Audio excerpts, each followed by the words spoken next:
calculated critical orbital mechanics for NASA that were used for the first manned space flights being female was only half the discrimination she faced. Or Karen Spark Jones, who pioneered the intersection of computer science, statistics, and linguistics, teaching computers how to understand human language and providing the basis for search engines. And we can't leave out non-binary or trans scientists, such as trans-evolutionary biologist Joan Roughgarden. She published work, but until recently, historians have generally been pretty bad about representing women and many other people who happen to not be white men as awesome at science. And representation matters a lot. If scientist always seems to mean white dude in a given culture, then you probably won't see as many women of color going on to become astronauts, heart surgeons, or billionaire app developers. So in a way, hero narratives can serve an important purpose. They help us meet new kinds of heroes, allowing more people to see themselves as knowledge heroes in the making. But we need to be careful to recognize the many people involved in creating knowledge. And the flip side of telling clear, heroic stories, however inclusive, is that the history of science isn't perfect, because all sciences are dynamic tools, not perfect, unchanging wisdoms, and because scientists and historians are people. Remember Newton? His model of the world wasn't quite right beyond a certain scale. The anomalies just kept piling up. And then physics changed. That is, how to do science changed. And Enlightenment natural philosophers repressed Newton's alchemical work until historians in the 20th century made it public again.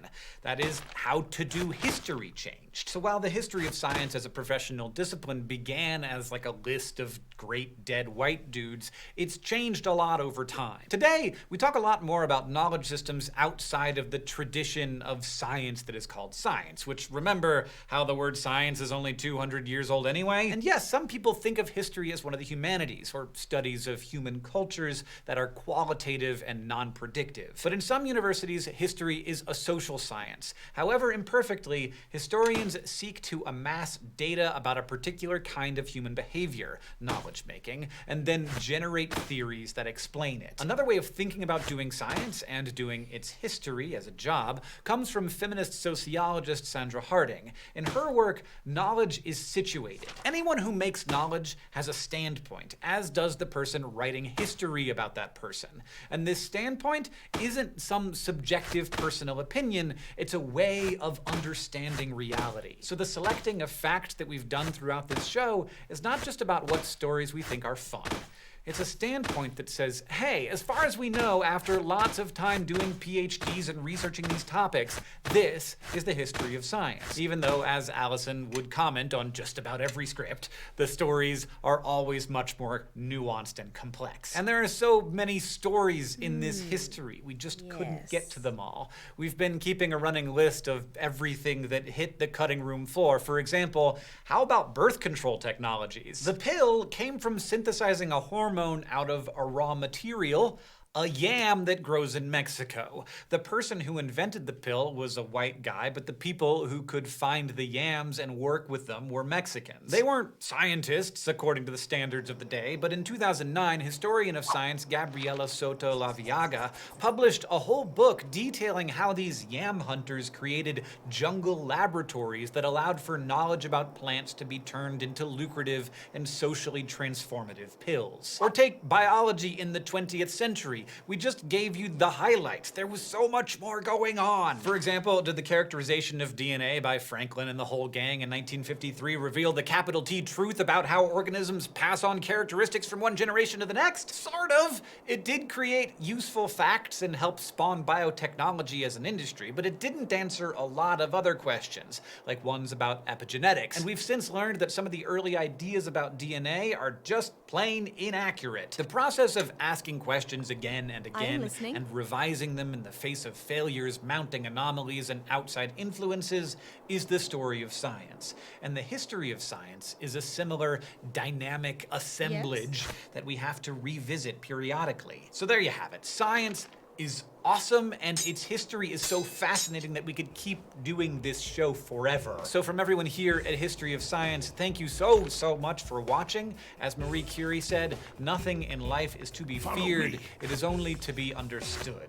Now is the time to understand more so that we may fear less. Crash Course History of Science is filmed in the Dr. Cheryl C. Kinney studio in Missoula, Montana, and it's made with the help of all these nice people, and our animation team is Thought Cafe. Crash Course is a Complexly production. If you want to keep imagining the world complexly with us, you can check out some of our other channels, like Nature League, Sexplanations, and SciShow. And finally, if you would like to help keep Crash Course free for everybody forever, you can support the series at Patreon, a crowdfunding platform that allows you to support the content you love. Thank you so much to all of our patrons for making Crash Course possible with your continued support. And stay close. I am listening.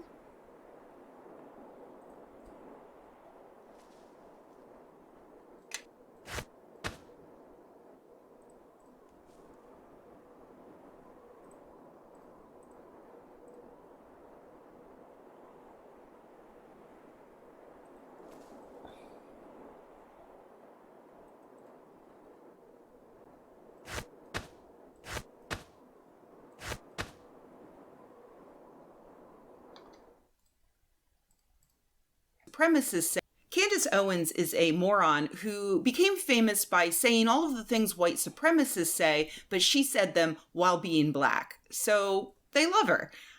She actually got her start in publicity by running a website that used to make fun of Donald Trump's dick. True story.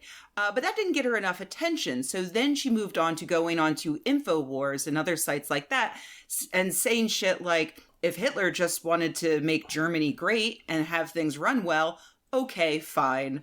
And something biochemically happens to women who don't marry and or have children. These efforts have been rewarded with the fandom of people like the man who gunned down 49 people in a New Zealand mosque, who said in his manifesto, Candace Owens is the person who influenced him above all.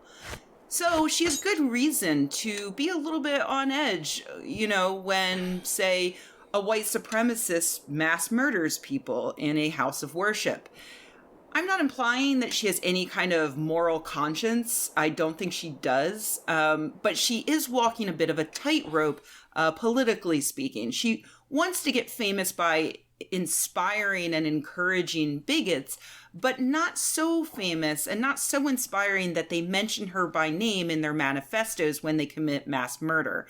Because after all, that's the sort of thing that might finally make even Fox News rescind your invitation to appear on a panel about the pros. Cauldron calling the kettle black, I think. The Wintersnavens are here. Perhaps. Remains of the Relentless Poet. I've heard of the poet this journal belongs to. He was relentless. The relentless poet, in fact. He disappeared many, many years ago. It seems the orcs stripped the body. There doesn't seem to be anything left. Ow, ow, ow, ow. I stubbed my toe on something. Ow! You know, I don't see... Well, just as I suspected. I couldn't see it because it's invisible. Here, look at this. See? It appears to be an invisible instrument of some sort. Just lying around where anyone could have stepped on it and damaged it. Shameful. I wonder if it still works. Well, only one way to find out. That was... I should have added it to the thing. Not a podcast, but actually YouTube channel, Rebecca Watson's. Talking about the Judeo-Christian lie. Rebecca Watson. I did not. It doesn't look like they let you split audio from different sources and still be able to listen to it easily. I didn't have a whole lot of luck with that. I couldn't figure out how to get the virtual audio cable to take certain things, send those to OBS, and also let me listen to all of the audio in the headphones. Okay, that That is a phrase you just said.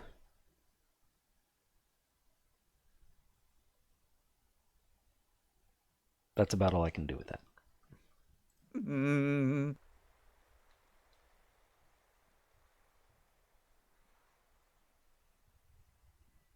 Did you hear those lingering tones? The way the notes seem to float in the air. Why? The invisibility. The music. Why didn't I think of it before? This must be a Wendersnaven instrument. No, you're right. They certainly don't. Or at least they're not here now. Perhaps the rumors of their shy nature are not. I am somewhat sorry for. But, well, perhaps this amazing find is actually a gift. The Wendersnaven's way of helping us. And you know, I think that's enough. As long as we both believe. Well, goodbye, Wendersnaven, where. Output to multiple audio devices in Windows 10.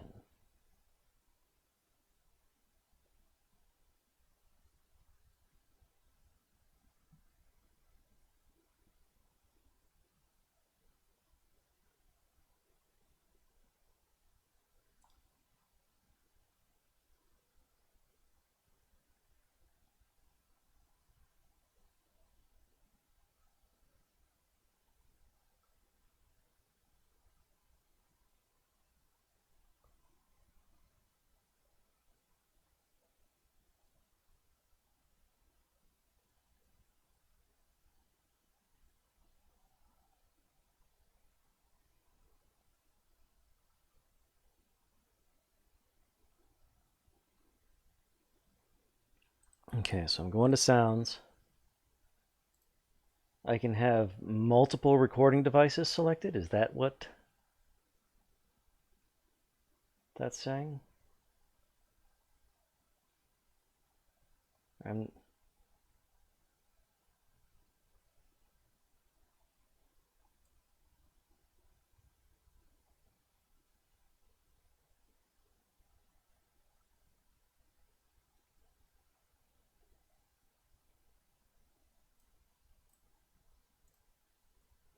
okay.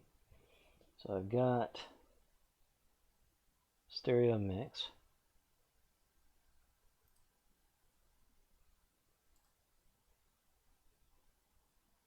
Let's see if I still have audio. Do I still? Oh, let's see. I'd have to go to. Okay. OBS is still registering my mic. Is there any sound? Oh, well, I'm not getting any sound. But OBS is getting sound. That's like the worst of all possible worlds. Okay. So I'm going to, for the moment, disable that.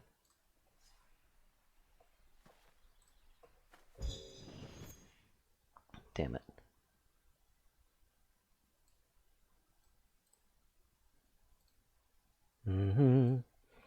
Ba ba ba ba ba. Play back. Where's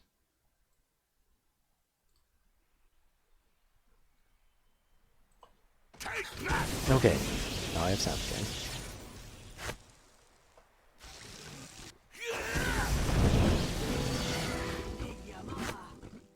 Take that!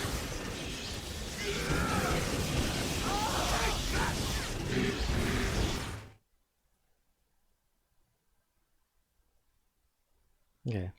Well, the thing I'm hoping for, so I don't have to keep on putting stuff in there, is to be able to get OBS to transmit the sound of the game and the sound out of my microphone, but not other stuff. Unfortunately, OBS doesn't have a native solution for that. All it really offers is basically all or nothing. Enemies are near.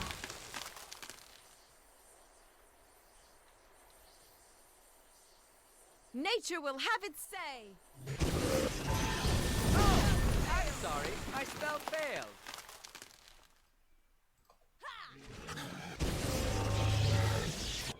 I'll take care of this.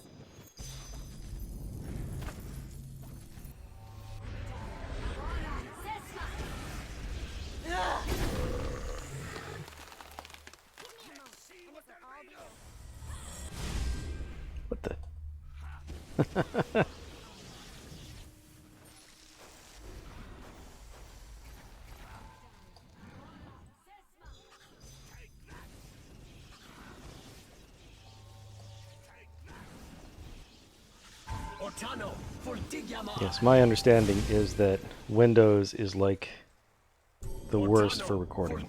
Oh my god, let me be not dazed anymore.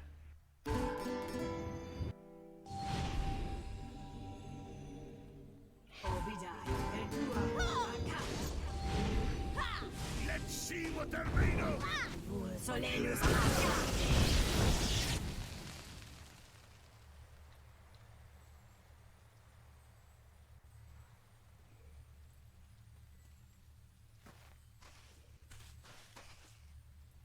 Yes.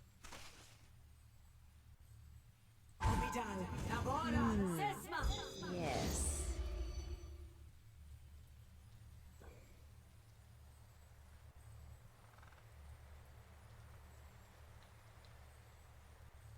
What's Jin 2?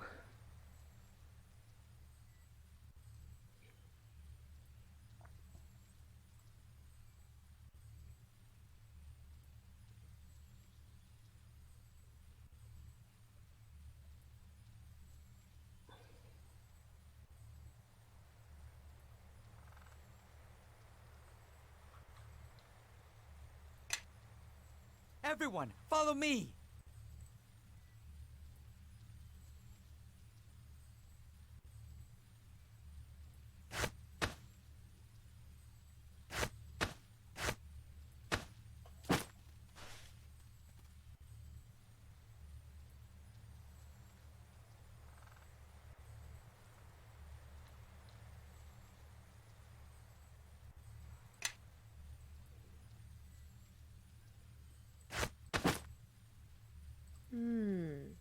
Yes.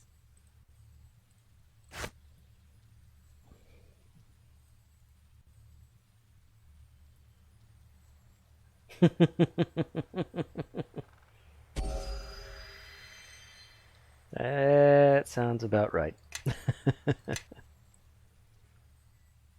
Yeah?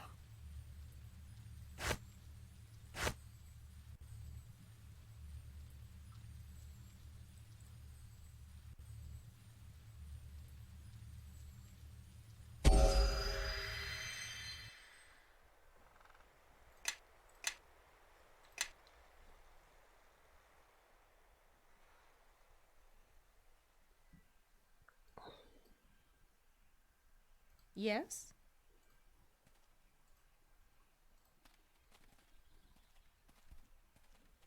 Oh, yes.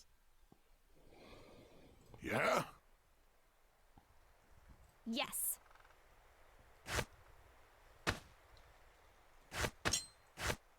Oh, yes. How can I help?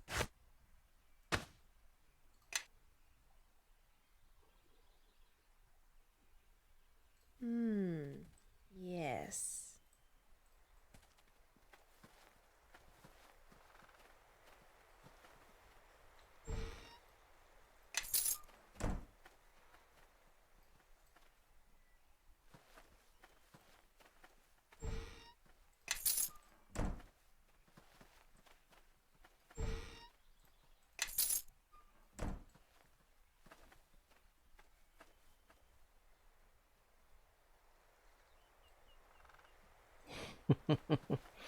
This Orc Scout is about to have a very bad day. Okay.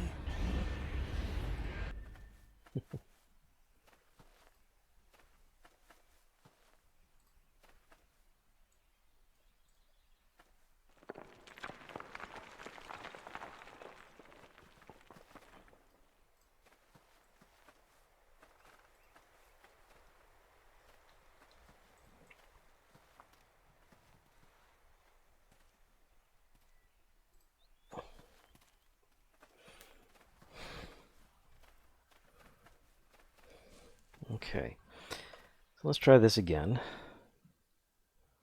So I'm going to go ahead and enable stereo mix. It is now set as the default device. Yes. Hmm. And I can no longer Yes. Follow hear me. Hmm. stuff from the Yes. game. Can I hear? Can I hear from her? And cons of I white now. cannot. Okay. Playback.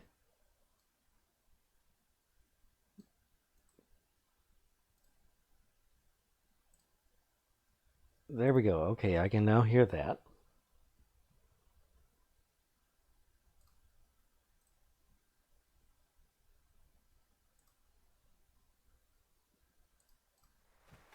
Me? Yes. But I can no longer hear the game. How can I help? Follow me. Everyone, follow me. Interesting. Okay, let's see.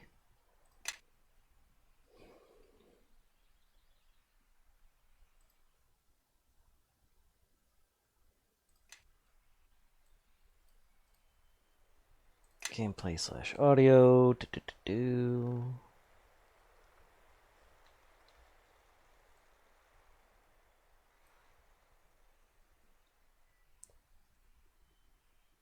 Okay, it doesn't let me choose the audio.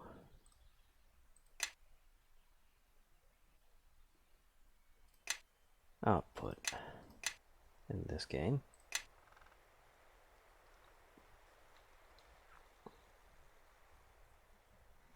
Sorcerers are effective wizards. They have their full spell list available at all times.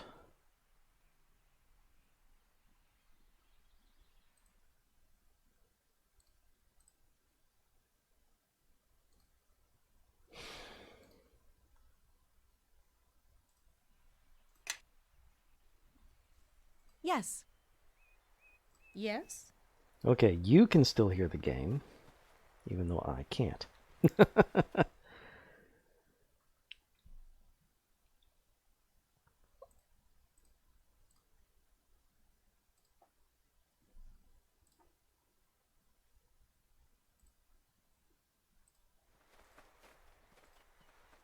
Yes.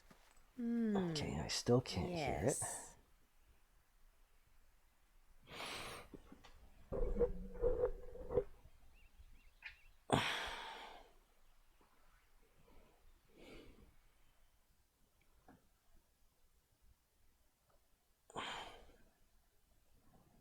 Did I? Damn it, I did close it.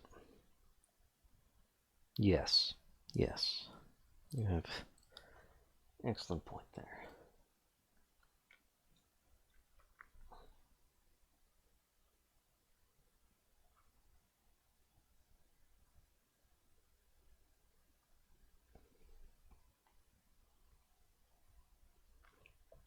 I believe it's meant to be the intensity of their personality. Bards are powered by sexiness.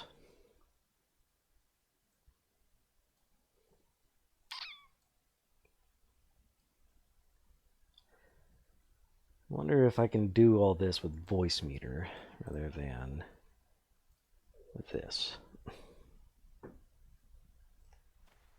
Me? You just follow me.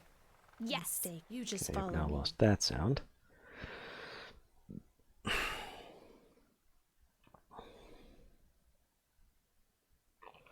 Yes, there is a great deal to that.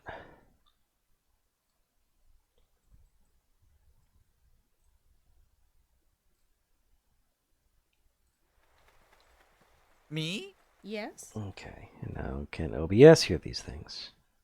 Everyone, follow me. Yes. Okay. Alright, so I now have undone the shit I did there. Let's look at voice meter stuff.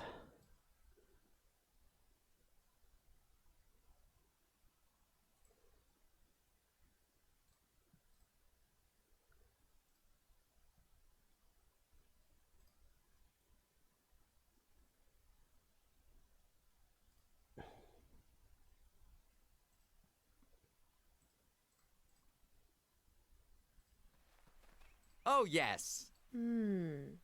Yes.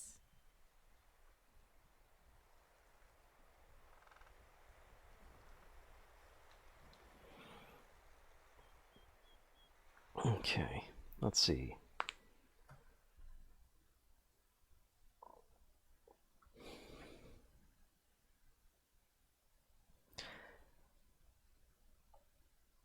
Okay, where is voice meter in here? Try opening that up. Oh, that's the voice band thing.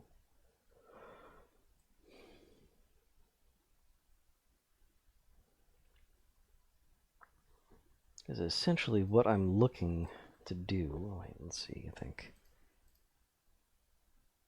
Yes, that's the setup.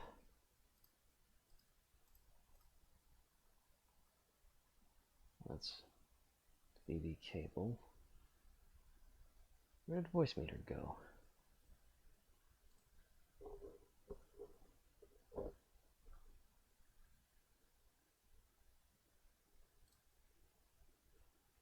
Okay. So what I want... Okay, my main... I would like to have multiple outputs. Is there any way I can do that?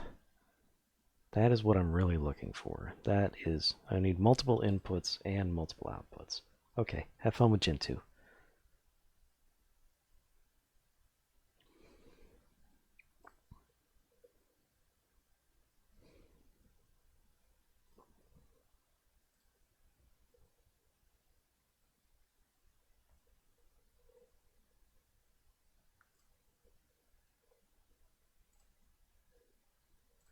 Yes, I love you, honey. Okay, so hardware input 1. No, I don't want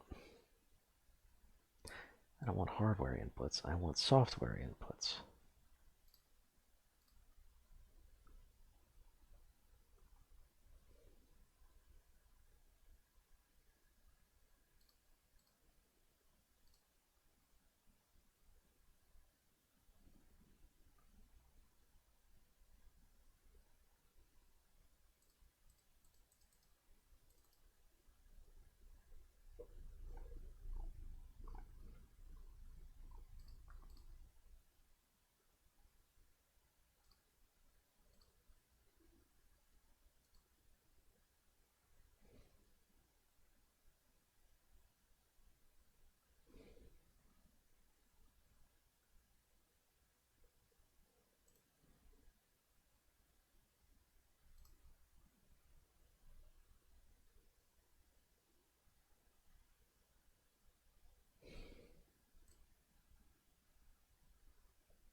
Okay, I have of course lost that audio.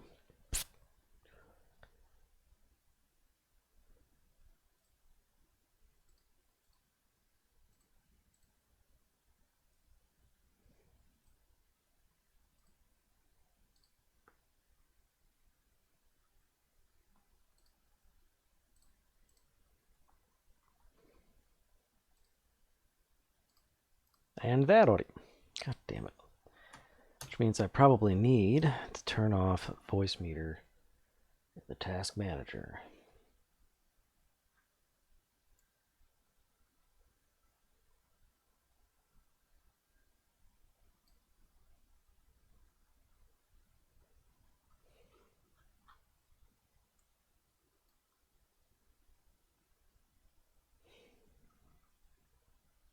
Yeah, I don't really see voice meter. Well, at least OBS is still getting my voice.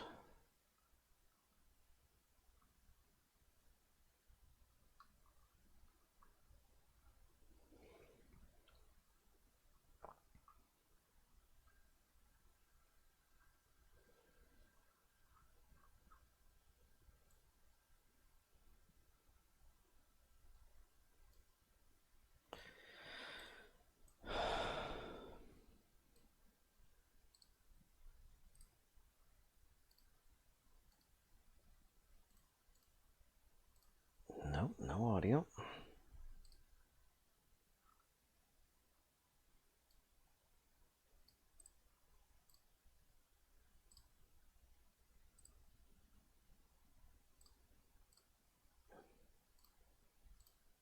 Still no audio.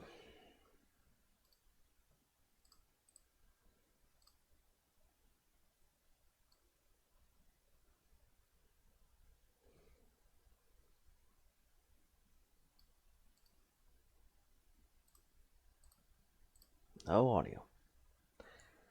No fucking audio anywhere. Alright, well, let's see if I get audio.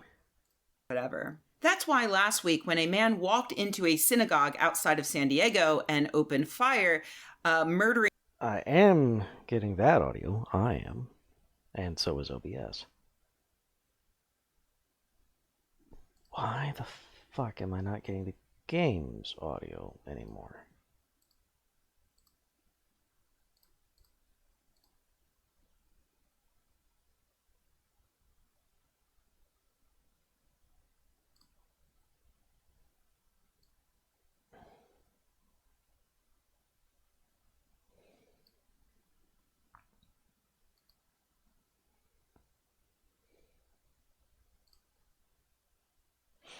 Okay, what I'm gonna do.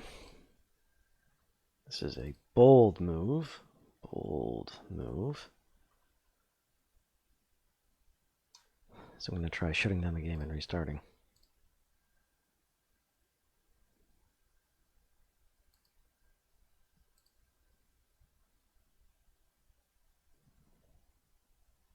Oh my god.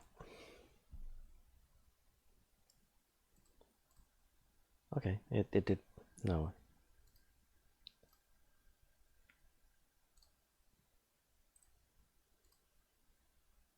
Okay, froze in the process of trying to close it. Okay.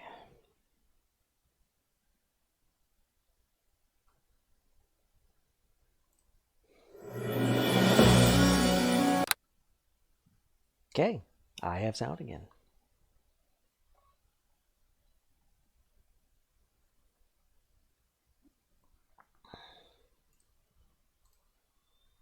One. Candace Owens is a moron who became famous by saying all of the things white supremacists say, but she said them while being black. So they love her. She actually got her start in publicity by running a website that used to make fun of Donald Trump's dick. True story. But that didn't get her enough attention. So then she moved on to going on to InfoWars and other sites like that and saying shit like, if Hitler just wanted to make Germany great and have things run well, okay, fine. And something biochemically happens to women who don't marry and or have children. These efforts have been rewarded with the fandom of people like the man who gunned down 49 people in a New Zealand mosque, who said in his manifesto, Candace Owens is the person who influenced him above all. So she has good reason to be a little bit on edge, Okay, when, say, a white supremacist mass murders people in a house of worship.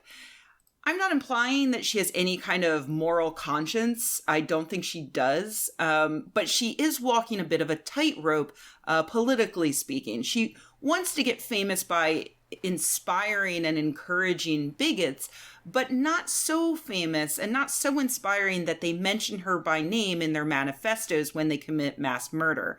Because after all, that's the sort of thing that might finally make even Fox News rescind your invitation to appear on a panel about the pros and cons of white nationalism or whatever. That's why last week, when a man walked into a synagogue outside of San Diego and opened fire, murdering one woman and injuring several others, Candace Owens was quick to tweet her dismay. Horrified to hear about the shooting at the Shabbat of Poway. Okay, great start. Great start, Candace. While I believe prayers are always necessary, the time has also come for us to openly discuss what I perceive to be a steady rise of anti-Semitism. That's great. Yes, good job, Candace. White supremacists absolutely need to be shut down especially by the people they look up to, because they'll actually listen to you. Sorry, hold on, the tweet goes on. a steady rise of anti-Semitism and anti-Christianity in this country. Hold on. Anti-Christianity? Let's take a moment Listening, to really. look at this shooting, the person who committed it, and his or her motivation. Just kidding. There's no need to be inclusive here. The shooter was absolutely a man. Let's see. A quick Google search gets us this article from USA Today. California synagogue shooting. Suspect known as quiet, smart, while authorities question if he was hateful. Okay, look, I know that solving crime isn't as easy as it looks on television, but I'm pretty sure this guy didn't just accidentally try to murder a bunch of Jewish worshippers in a synagogue. I'm gonna go with definitely hateful on this one, but let's read on. Before Saturday, John T. Ernest was known only as a quiet, successful student and an accomplished pianist. On Sunday, his church reeled, calling a special session to it. Whoa, hold on. Sorry. His what now? His church, did you say? Let's read on. The suspect, a 19-year-old student at Cal State University San Marcos, is a part of a family known as regulars at the Escondido Orthodox Presbyterian Church. The suspect's father, John Ernest, is listed as an elder. Pastor Zach Keel said Sunday the younger John always came with his family, but was very quiet. Ernest published a manifesto that specifically stated he should be labeled a white supremacist and an anti-Semite. He loved Hitler and he hated Jews. And like Hitler, he was a Christian. Much like Candace Owens, Ernest was concerned with an alleged rise in anti-Christianity in this country, and it's part of what led him to murder someone. This false idea that Christians, that white men are being oppressed. Owens is pushing the old Judeo-Christian narrative, which she's tweeted about before. This country was built upon Judeo-Christian values. The left routinely mocks Christians, defends anti-Semitism, and yet demands we all shut up about Islam. I'll be honest, I actually never really thought about the term Judeo-Christian values before I read this book by my friend David Niosi, Non-Believer Nation. I highly recommend it. In it, David points out that the term Judeo-Christian is often used by conservatives as a talking point particularly when they're talking about the founding of the country, like Candace Owens. And the term itself is wrong in many ways. For a start, obviously, our country was founded on the principles of separation of church and state. But there's an even more nefarious thing here that I hadn't considered before reading Niosi's book. They're not saying that the country was founded on Christian values, although, of course, many do outright say that. The ones who say Judeo-Christian are actually attempting to conceal the fact that they really just mean Christian. And they're hiding behind Judaism, using liberals' disgust with anti-Semitism as a shield to protect themselves and actually make them look like a more diverse group than they are. These aren't just Christian values, they're also inclusive of Jewish values. And who would argue against Jewish values? Nazis, probably. It kind of makes sense in their own warped way. In fact, as Niosi points out in his book, not only was America not founded on Judeo-Christian values, but the idea of Judeo-Christian values didn't even truly exist until the middle of the 20th century. The short story is that after the Holocaust, many people of various faiths wanted to incorporate Jews more into the cultural mainstream as an act of solidarity and to stop people from othering those of the Jewish faith.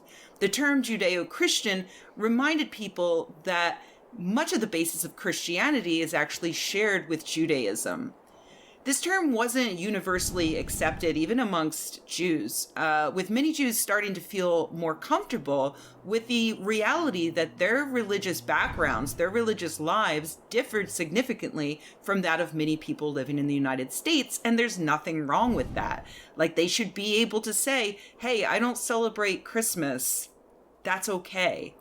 So right away, you can see that something that started as an effort of goodwill had almost immediate unintended negative consequences.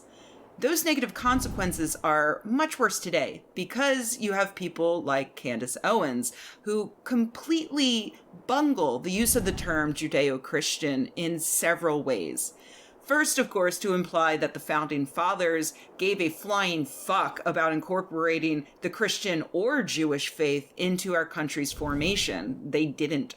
And then even worse, to imply that a Christian white supremacist gunning down Jews praying in a synagogue has absolutely anything to do with anti-Christianity. Conservatives like Owens have a victim complex. They need to be the victim even when they are actually more aligned with the murderer. It's insidious, the way that they do it. It's a way for them to appropriate the sympathy that people have when they see the utter horror of the end effects of anti-Semitism, without ever actually experiencing even a sliver of the oppression that Jewish people have experienced. The last problem with people like Owens using the term Judeo-Christian... You remember me?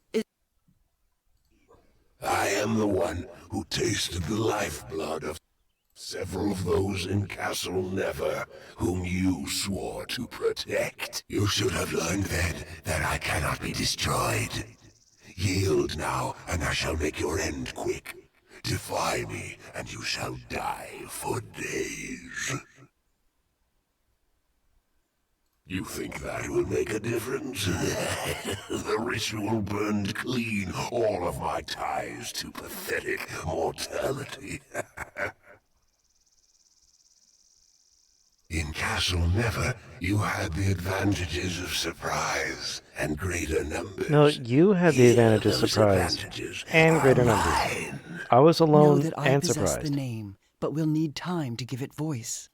You must shield me until the name has been spoken, or this... Vilkaner Dramath van Bleef, Danuan Zare Palakal van Uts. Vilkaner Dramath van Bleef, Danuan Zare Let's see. Palakal van Let's Uts. go ahead and... Vilkaner Dramath van Bleef, Danuan Zare Palakal van Uts. Vilkaner Dramath van Bleef, Danuan Zare Palakal van Uts. Vilkaner Dramath van Bleef, Danuan Zare Palakal Well, van Uts. look who showed up. Vilkaner Dramath van Bleef, Of Danuan course I Zare did. Palakal van Uts.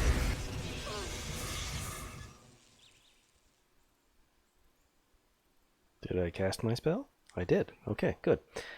Now let's go ahead and run up here.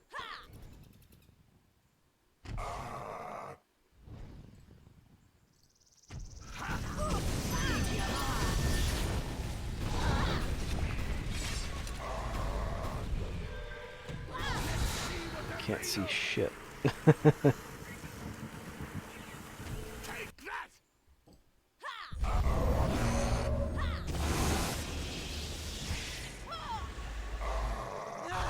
I dazed?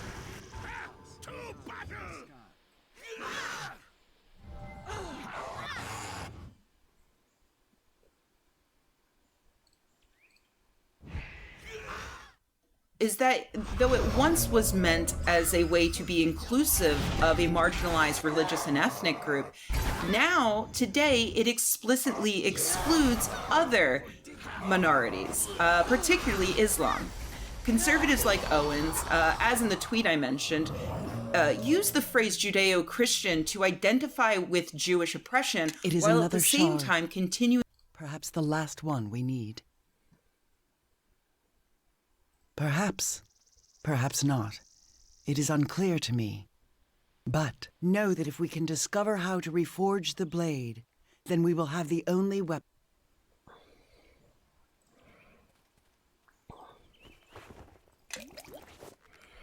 Got death magic immunity, which makes me immune to death magic. And a scythe. 2d4. Base critical times 4. It's only a +1 weapon, though. Ugh. Alright, so let's see. Do I have anything I want to give you? Make your path mine. Probably. The Captain's Spear. That is nice. 8. Stone Skin. +3 with some extra bonuses on top of that. Let's see, what do I have in here that she Yes. might use?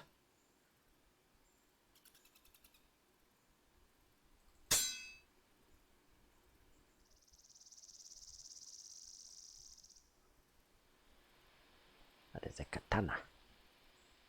It's a nice katana, but I don't think she can use it. Well, we'll see.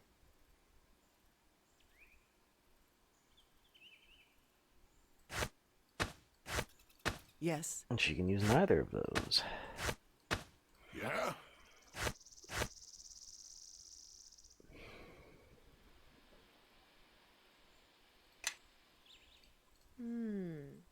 Yes. Continuing to marginalize Islam, a religion that also shares a basis with Judaism and Christianity. In fact, there are people who urge us to move from saying Judeo-Christian and replace that with Abrahamic, because Muslims consider Abraham the first Muslim. So all three of those religions share Abraham as an important figure in their mythology. But if we start talking about Abrahamic values, we're risking doing the exact same thing we did in the 50s, including Islam, now at the expense of other religious and cultural groups, including my own. Really, atheists don't necessarily adhere to Abrahamic values. I could not give a fuck about Abraham. My value system is the result of my education and of reading great thinkers and of thinking carefully about why I believe what I believe. And in my value system, unlike in the value system of white supremacists, I believe that it's wrong to murder people, even if they have a different faith, even if they have a different set of physical characteristics, and yeah, even if they have a different value system from me. So this is my plea to you. Please do not use the term Judeo-Christian to describe our society's ethical beliefs, and please correct people who do. Otherwise, charlatans like Candace Owens will continue to scam Americans into believing white nationalist talking points.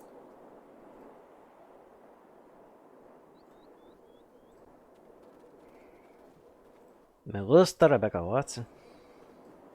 Es inteligente y clara en su comunicación.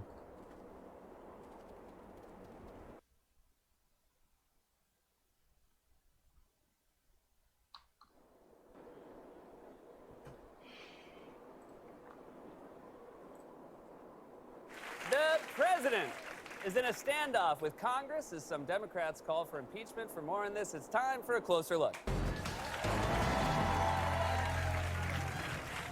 President Trump is defying subpoenas from Congress. His attorney general threatened not to show up to hearings this week, and several Democrats have called on Congress to begin the process of impeachment. So Trump has a lot going on, which means, of course, that he decided to take time out of his schedule to call into a Fox morning show. And once again, Citing the true name worked. Know that the name made it vulnerable, and the Shadow Reaver is no more. And we recovered it. Know that other pieces of the blade are missing. Enough to remake the I simply know. But the That's pieces not are an not answer. enough. I still do not understand how the sword was broken in the first place. I was not there when it shattered, so I do not know. If I could, I would. But you are right to ask me. At least I speak plainly, unlike the Gith. I was too busy being detained on...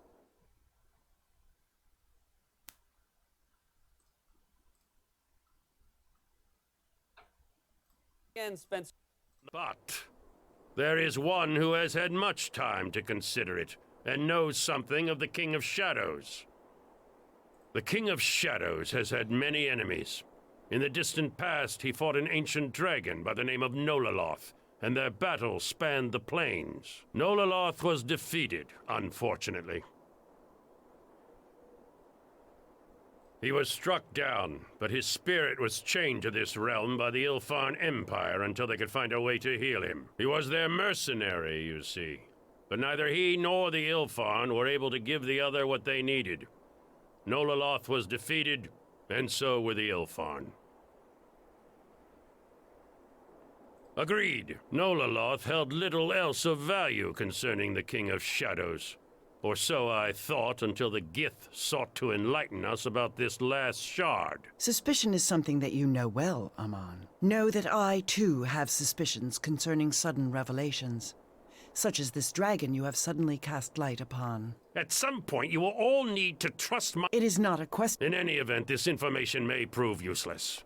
The last time Nololoth and I spoke, we did not I inquired after information to defeat the king. If this Nololoth knows how the blade was broken, then that is knowledge we must have. I can give you Nololoth's location, but it's not an easy journey. In the past, Nololoth had many guardians. He is something of a legend in their eyes, and they make the pilgrimage to bask in his presence, and perhaps to steal secrets of the... I will mark its location on your map, and I am sure at least...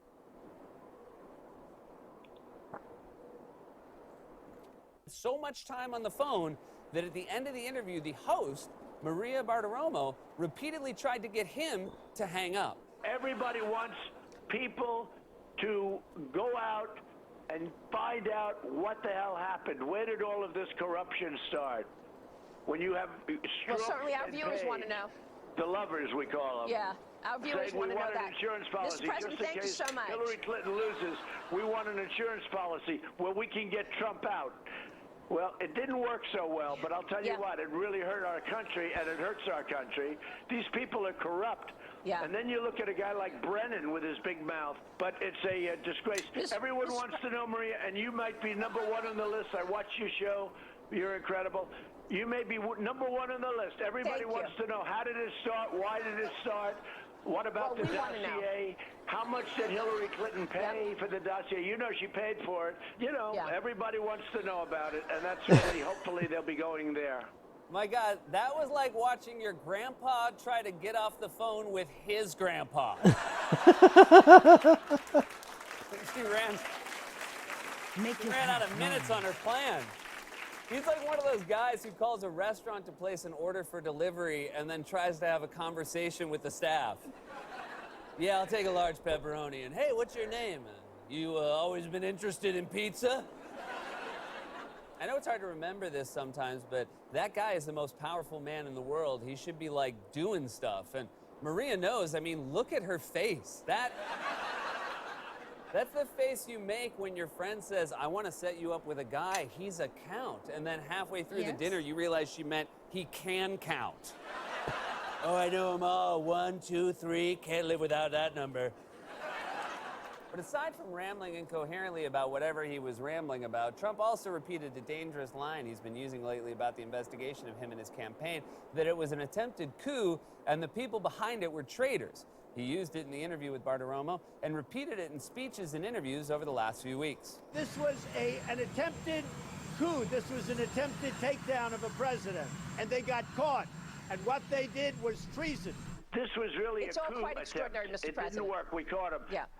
I have a visitor here for you, Captain, with an interesting proposition. I am the leader of the Raven's allies. We are mercenaries from Westgate. Our contracts have brought us from the Sea of Fallen Stars to here.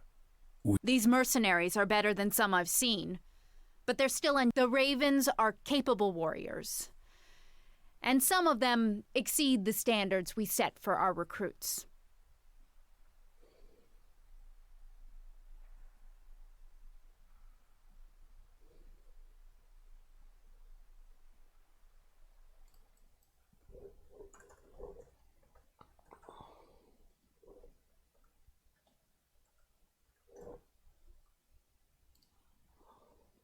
Do I want the Ravens?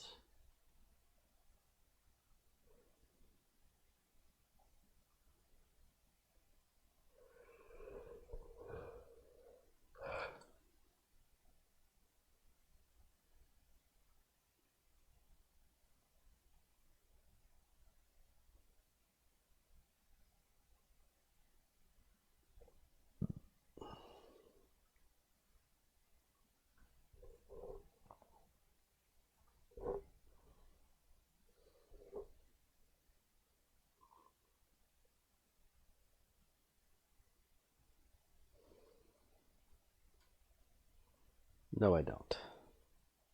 Then we will leave. Who knows?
Oh, damn it, give me a report. There we go. I need to assign them to the land. Okay.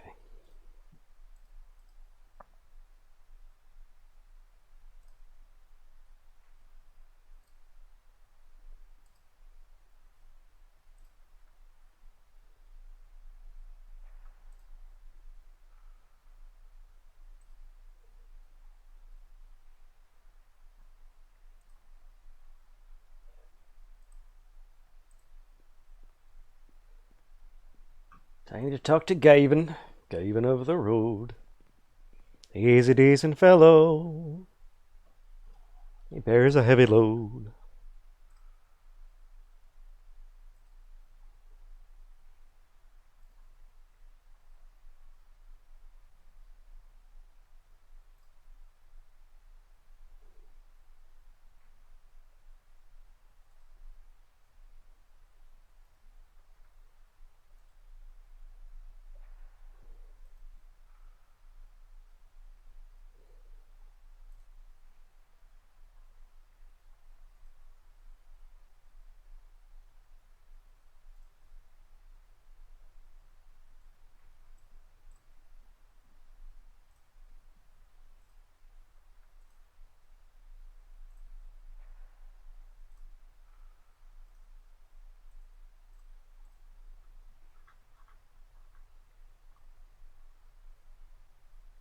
Did I get anything from talking to Gavin?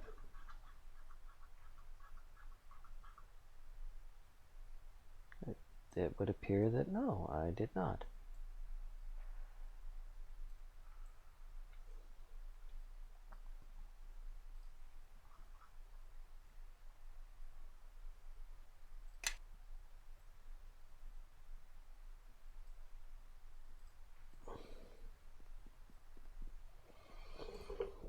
Gavin of the road, he bears a heavy load. His mother was a toad, it said he has a chode.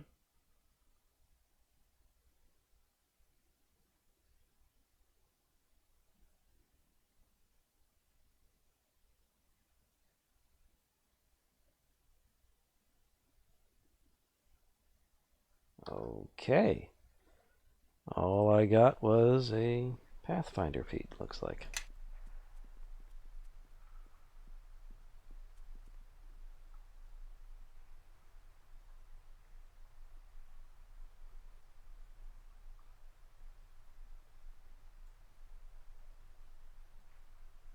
Not even that.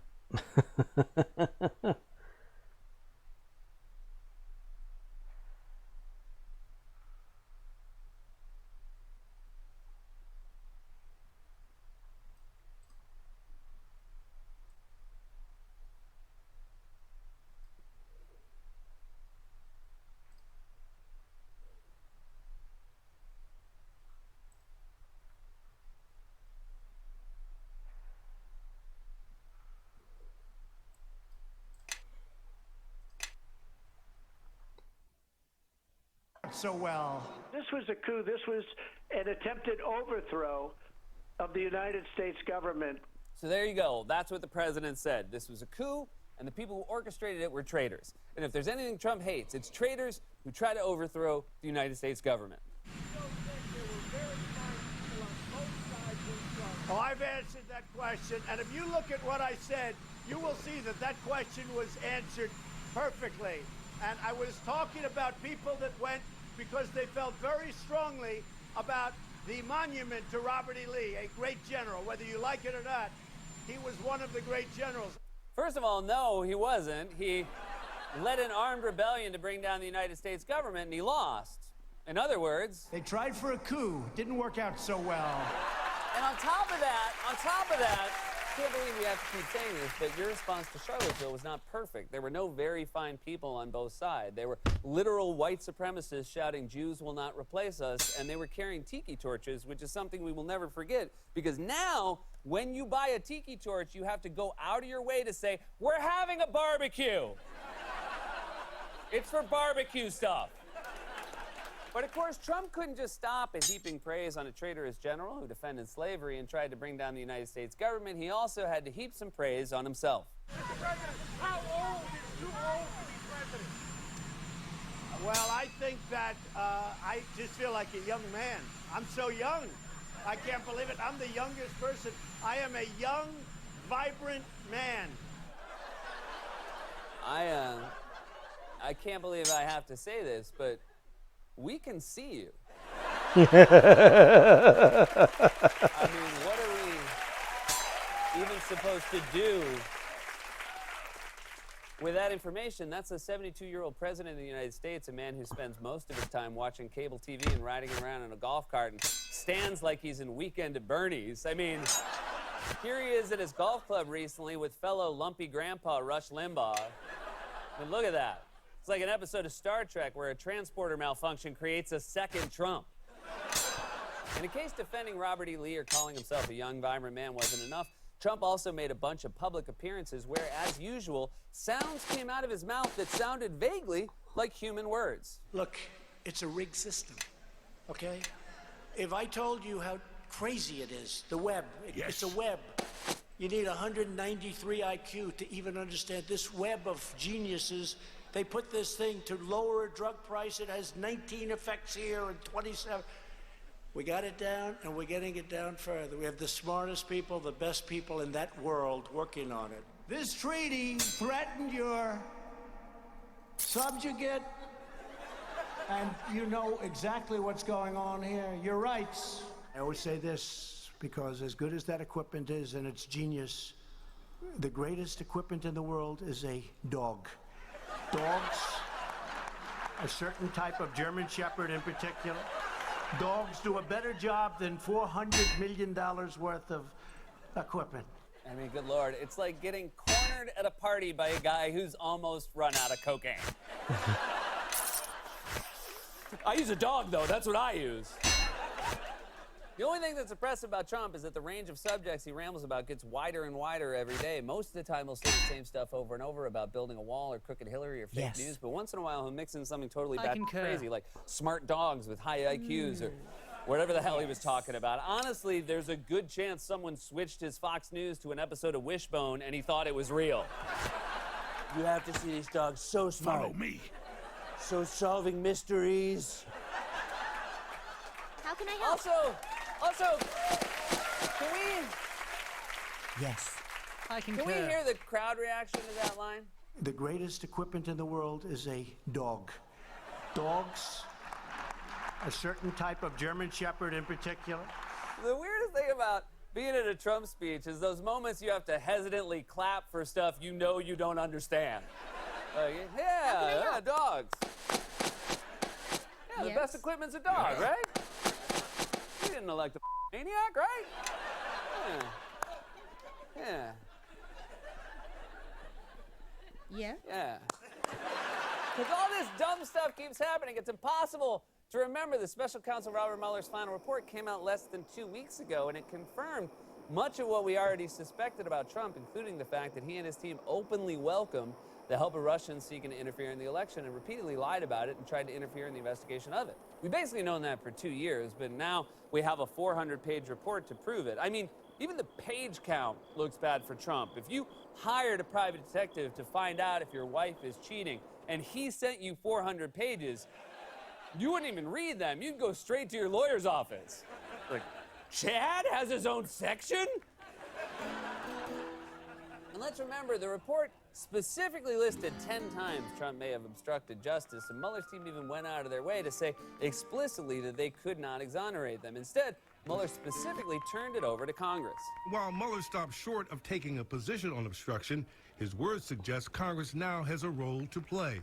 He writes, quote, So "We what concluded does the that Congress great has authority to captain of prohibit the Crossroad president's corrupt use of his authority in order to protect the integrity of the administration of justice." This is from the Mueller report. The conclusion that Congress may apply the obstruction laws to the president's corrupt exercise of the powers of office accords with our constitutional system of checks and balances and the principle that no person is above the law. It's amazing Trump and his supporters are celebrating this as an exoneration when Mueller keeps hinting that Congress could take actions that were unavailable to Mueller. For example, in footnote 574, Appendix B, subsection 48C, Mueller writes, impeachment!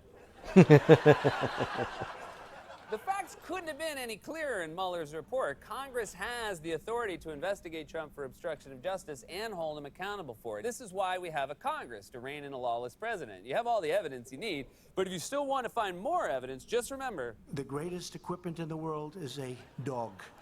This has been a closer look.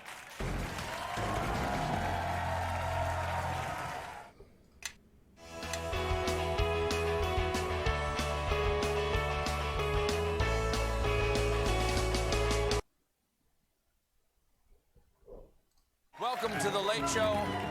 I'm your host, Stephen Colbert. It is so good to be back with these good people.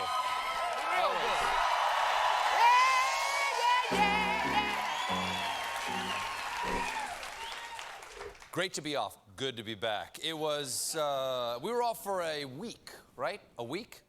And I totally unplugged from the news. Yeah.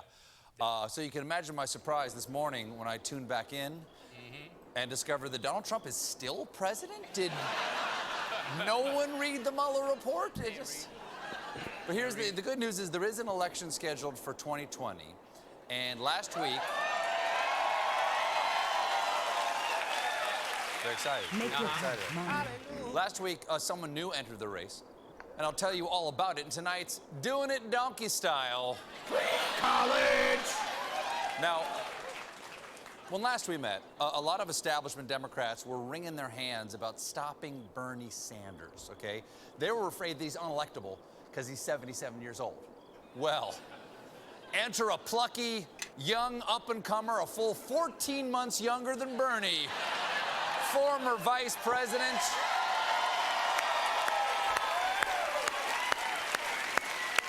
boom. Former vice president and man pointing at the next woman he wants to sniff, Joe Biden. After months of teasing us, today Biden was in Pittsburgh to hold the first official The men rally here call you of his Night presidential Captain, campaign, and he and these started walls off are appealing to yours. voters with You a have come far. steamy striptease. Yeah, take it off, Joe. Yeah, let's see you roll up them sleeves. Yeah, put some lotion on those elbows. They get a little crack, But as far as rallies go, I watched some, but it seemed a little off. Crowd didn't chant to lock anyone up. Not one journalist was threatened, and there were no unifying hats. Without hats, where do voters keep their beliefs? In their brains? It doesn't make... Biden kicked things off with his reasons for running. There are three basic reasons why I'm running for president of the United States. The first is to restore the soul of the nation, and the second is to rebuild the backbone of this nation. And the third is to unify this nation. And the fourth is that I'm pretty sure I left an almost new chapstick in the Oval Office somewhere. This nation. Biden took a swing at our current president. Donald Trump is the only president who's decided not to represent the whole country. I agree. He doesn't represent the whole country. I'm not even sure he can name all the states in the country. There's New York, Florida, Wisconsin, North California. Yes. Idaho. And the rest, of course, all Dakotas. Today was the official announcement for Biden, but Biden teed it up last week with this YouTube video. Yes. Charlottesville, Virginia is home to the author of one of the great documents in human history. We know it by heart. We hold these truths to be self-evident, that all men are created equal, endowed by their Creator with certain inalienable rights. That is inspiring. It makes you want to stand up for American values and maybe buy a reverse mortgage. Seemed like a verse ad, I'm not sure. I like it. Biden doubled down on his somber theme. Charlottesville is also home to a defining moment for this nation in the last few years. In August of 2017, we saw Klansmen and white supremacists and neo-Nazis come out in the open, chanting the same anti-Semitic bile heard across Europe in the 30s. Biden is appealing to his core demo, people alive in the 1930s. But Biden he didn't just attack the white supremacists, he also went after their hero. And that's when we heard the words of the President of the United States that stunned the world and shocked the conscience of this nation. He said there were, quote, some very fine people on both sides. Very fine people on both sides? And in that moment, I knew the threat to this nation was unlike any I had ever seen in my lifetime. That's powerful stuff. And true. And here's why Trump should be worried about Joe Biden. Trump's already worried about Joe Biden. And the proof of that is that this ad did something none of the other Democrats have been able to do, and that's put Trump on the defensive. Because after Biden's ad talking about Charlottesville, the president had to answer for his Charlottesville response again. If you look at what I said, you will see that that question was answered perfectly. And I was talking about people that went because they felt very strongly about the monument to Robert E. Lee, a great general. Trump thinks you should be honored because you're a good general, no matter which side you fought on. That explains why I went to Erwin Rommel Middle School. The fighting desert foxes. Then, on conservative radio, Trump repeated his claim that he was just talking about the Robert E. Lee statue. They just wanted to protest the fact that they want to take down the statue of Robert E. Lee. Now, there were a lot of good people in that group, and they were protesting the taking down of statues. And you had some very bad people in each group. Bad people in each group. I hear some people on the other side even called those Nazis the N-word. Nazi. That's not nice. That's not nice. That's wrong. Look, why do you have to jump to Nazi? Just because they're Nazis. Now, that nationwide broadcast radio fib was significant because it was the statement that pushed Trump over 10,000 false and misleading claims. Woo! Trump has passed 10,000 lies. Man, I gotta tell you, if Trump had $1 for every lie he's told, he would say he had $1 billion. And in honor of his 10,000th lie milestone, we're gonna have a balloon drop. Jimmy, let her rip. Come on with the balloons. Construct. It's only level 16? No, it doesn't even fit in the thing. Are there no balloons? There are no balloons? But Donald Trump promised there'd be balloons. Ooh, 10,001!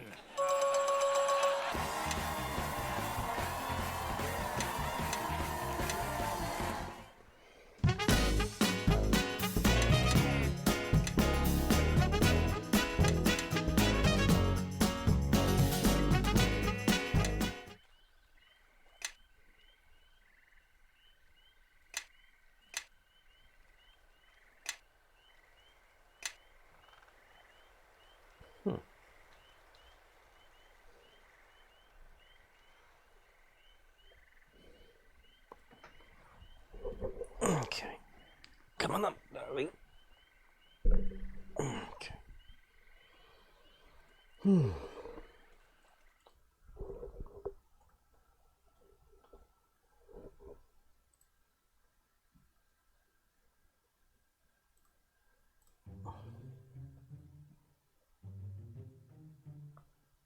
It wasn't long before a sequel to Man of Steel was greenlighted by Warner Brothers. In fact, it became official 4 days before the worldwide release of Man of Steel. This is an indicator of future events. When it comes to DCEU, Warner Brothers always puts the cart before the horse. Man of Steel made a profit at the box office, but considering the massive budget and marketing campaign, the returns were seen as a disappointment. Man of Steel made a whopping $600 million worldwide, which sounds huge, but calculating against its production budget and marketing budget combined, Deadline estimated that Warner Brothers made approximately $42 million in profit from Man of Steel, which is not nothing. That's a lot to you and me, but for Warner Brothers, it's the coins and the sofa cushions. They were hoping for a lot more, but with critical reaction being what it was, some moviegoers opted to stay home. I know I did. I waited until it was available for home release before I even saw it for the first time. But a profit is a profit, and Warner Brothers really thought they had something with Snyder and the potential for a shared cinematic universe a la Marvel Studios. The plot of Batman v Superman Dawn of Justice goes thusly. Batman is upset with Superman for his role in the destruction of Metropolis. Superman is sad because the world still doesn't trust him. Lex Luthor is plotting to pit Superman against Batman for reasons. He manipulates Batman and Superman into a fight, which Batman kind of wins until Superman says Martha. Batman, Superman, and Wonder Woman fight Luthor's latest creation, Doomsday, a resurrected and modified General Zod. Superman dies, Doomsday dies, Batman and Wonder Woman are sad. The end. Batman being upset with how Superman handled himself during the Metropolis 9/11 was vindication for DCEU tribalists. Social media was abuzz with, see, Superman had to be careless in Metropolis to set up the next movie where Batman doesn't trust him. Okay, first of all, no fictional character must do anything, because everything they do will always be mutable by the writers. Second, that is a gross mischaracterization of events. Zack Snyder and company did not even know Batman was going to be in the next DCEU movie. Snyder even admitted it in an interview. After Man of Steel finished and we started talking about what we would do in the next movie, I started subtly mentioning that it would be cool if he faced Batman. So let's get our timeline straight here.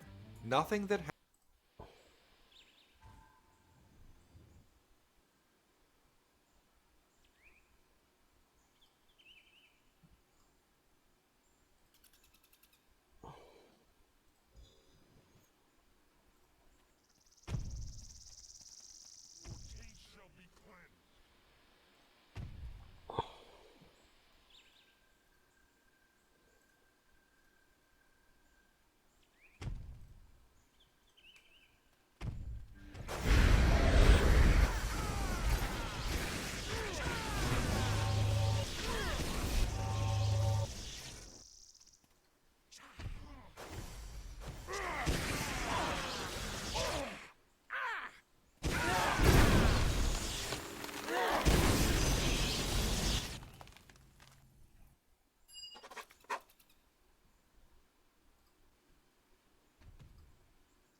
I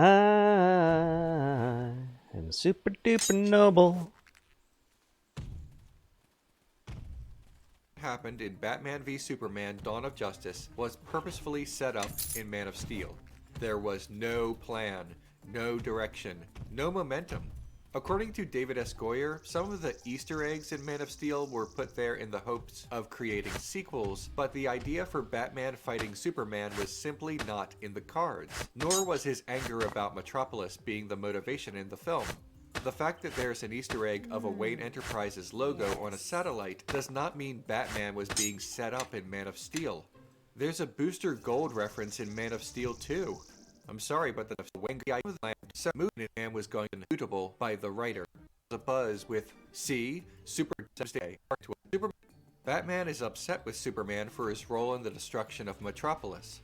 Superman is sad because the world still doesn't trust him. Lex Luthor is plotting to pit Superman against Batman for reasons. He manipulates Batman and Superman into a fight, which Batman kind of wins until Superman says Martha. Batman, Superman, and Wonder Woman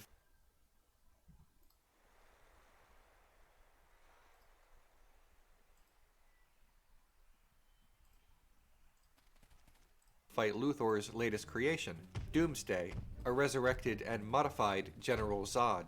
Superman dies, Doomsday dies, Batman and Wonder Woman are sad. The end. Batman being upset with how Superman handled himself during the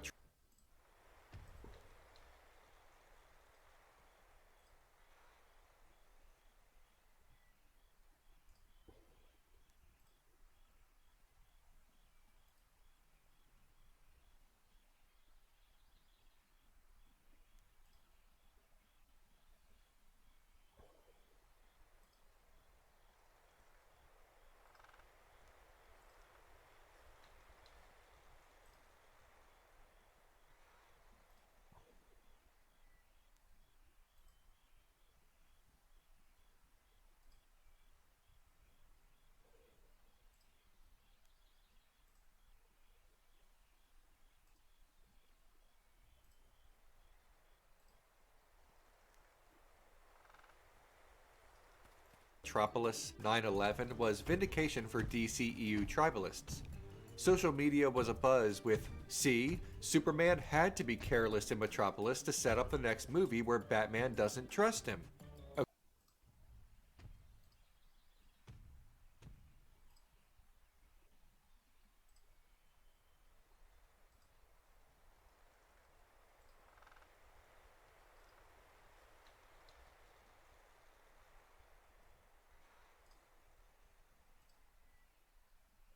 Fuck you, Jero.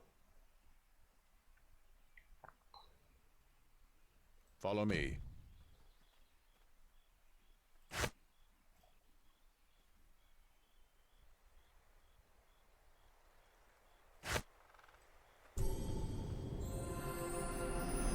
You just follow.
Okay, first of all, no fictional character must do anything, because everything they do will always be mutable by the writers. Second, that is a gross mischaracterization of events. Zack Snyder and company did not even know Batman was going to be in the next DCEU movie. Snyder even admitted it in an interview. After Man of Steel finished and we started talking about what we would do in the next movie, I started subtly mentioning that it would be cool if he faced Batman. So let's get our timeline straight here.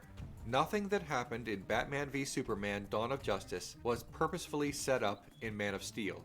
There was no plan.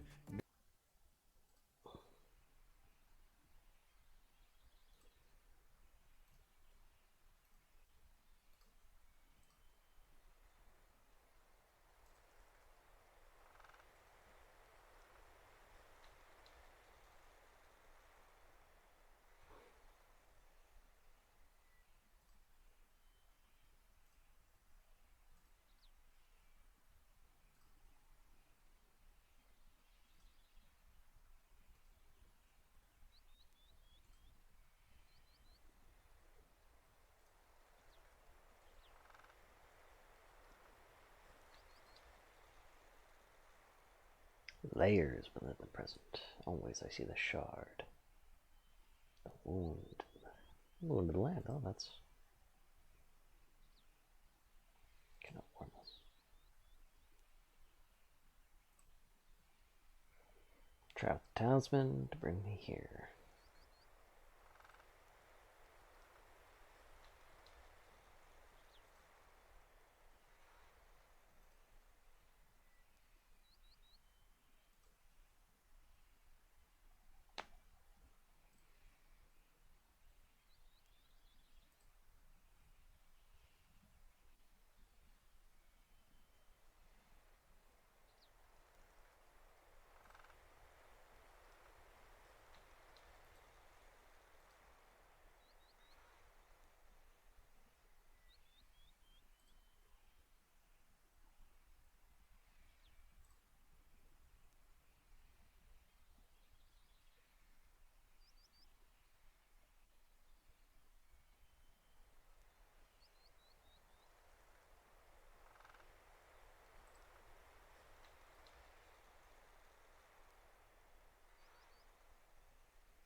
Critical hits, and it looks like it absorbed all my damage, so I'm going to just do another one of these.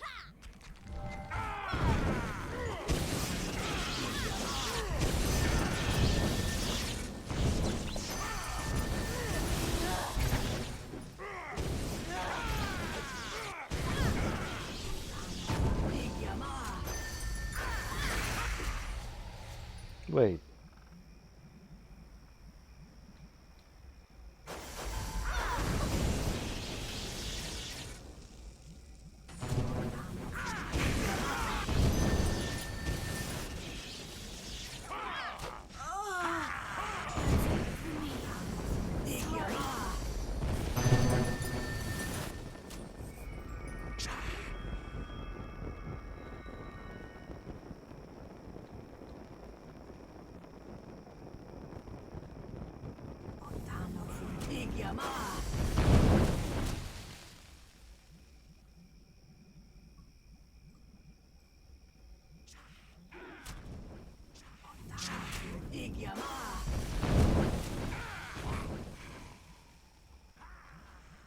Oh, that's Betha. Okay, I was wondering where he went.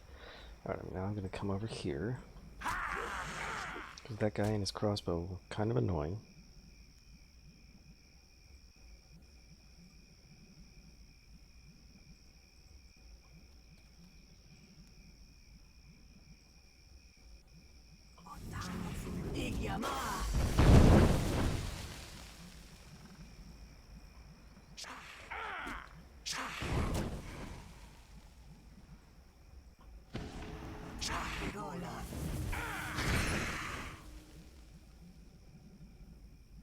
I missed.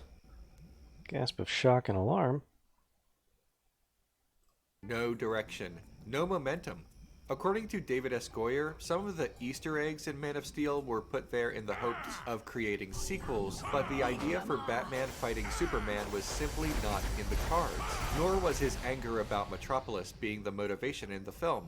The fact that there's an Easter egg of a Wayne Enterprises logo on a satellite does not mean Batman was being set up in Man of Steel.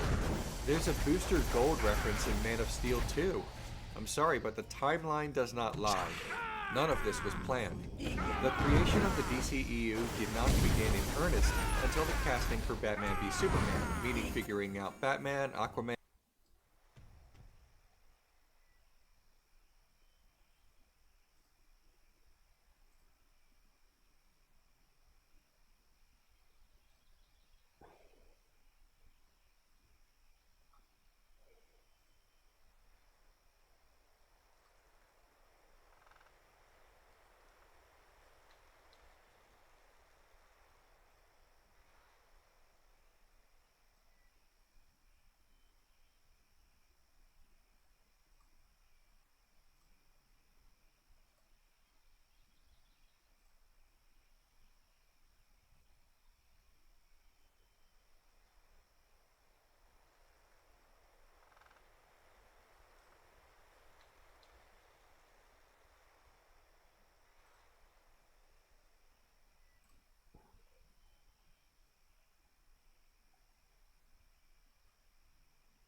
I got an alliance.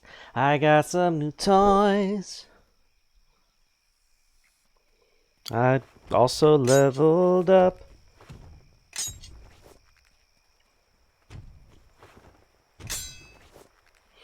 Okay, let's see.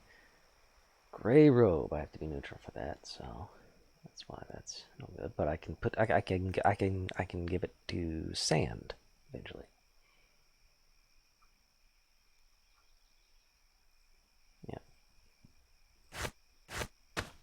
Oh, new spear. Face spear. +3. Man, the Flash, and Wonder Woman. There was no blueprint, and what could only be charitably called a plan, according to Goyer himself, was scrapped. In our world, the Man of Steel world, Zack has gone on record saying that we're implying there are other superheroes in this world, but I don't know that they've come forward yet. The idea is that Superman is the first one. There might be people helping people, but not in costumes, and that Superman comes forward and announces himself to the world. In him announcing himself, he's the one that changes things. Neat, that's a cool plan. But that's not what happened. As I said, it was scrapped. Wonder Woman was revealed to be around far earlier than Superman, and Batman had apparently been punching criminals in Gotham City for a decade or so prior to Superman putting on his cape. And they were both in costumes. Alfred mentions how long Bruce Wayne has been at this and that he is now too old to die young. Now, that's okay. Things change. That's not the problem. It's just we need to stop pretending the events of Batman v Superman were purposefully set up in Man of Steel, or that the existence of Batman v Superman and its clarification on some matters changes how bad and ill-formed Man of Steel was. Arguments apologizing for Superman killing someone because it was necessary to set up his character's reluctance to kill Batman in the next movie do not add up, because the writers and director did not have this idea set up that far ahead of time. Arguments apologizing for Superman carelessly blowing up Metropolis because it sets up Batman's motivation are equally bunk for the same reason. You can't make Man of Steel a good movie by explaining away aspects of it through a sequel. The movie must stand on its own. Frankly, even with these explanations, it does not actually make Man of Steel make much more sense, or make it a quality film. I'm just tired of bad arguments popping up in the discourse, and yeah, that's what these videos are about. The discourse more than the movies. Anyway, with Man of Steel in the rear view, let's open wide for Batman v Superman: Dawn of Justice. I gave a plot synopsis, but it does not even begin to truly explain what's happening in this movie or why.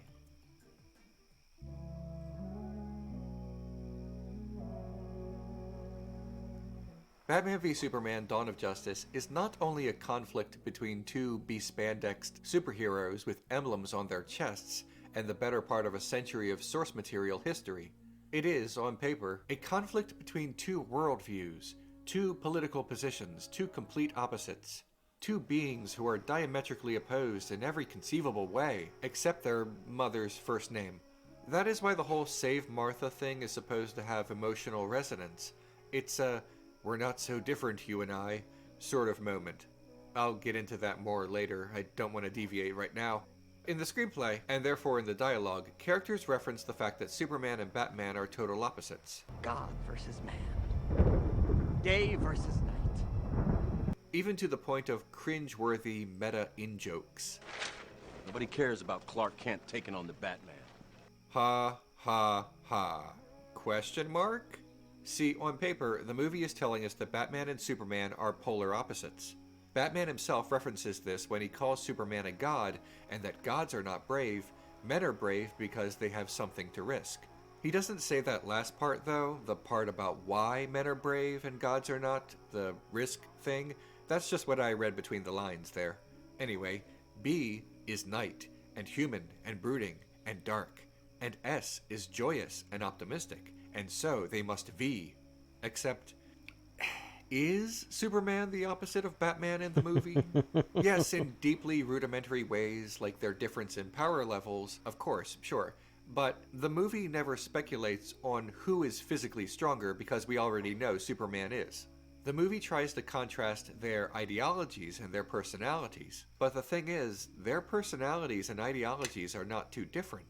See, the whole day versus night, man versus God aspect of the film is undermined by the way Superman is framed by the camera, and the acting choices, and even by the special effects.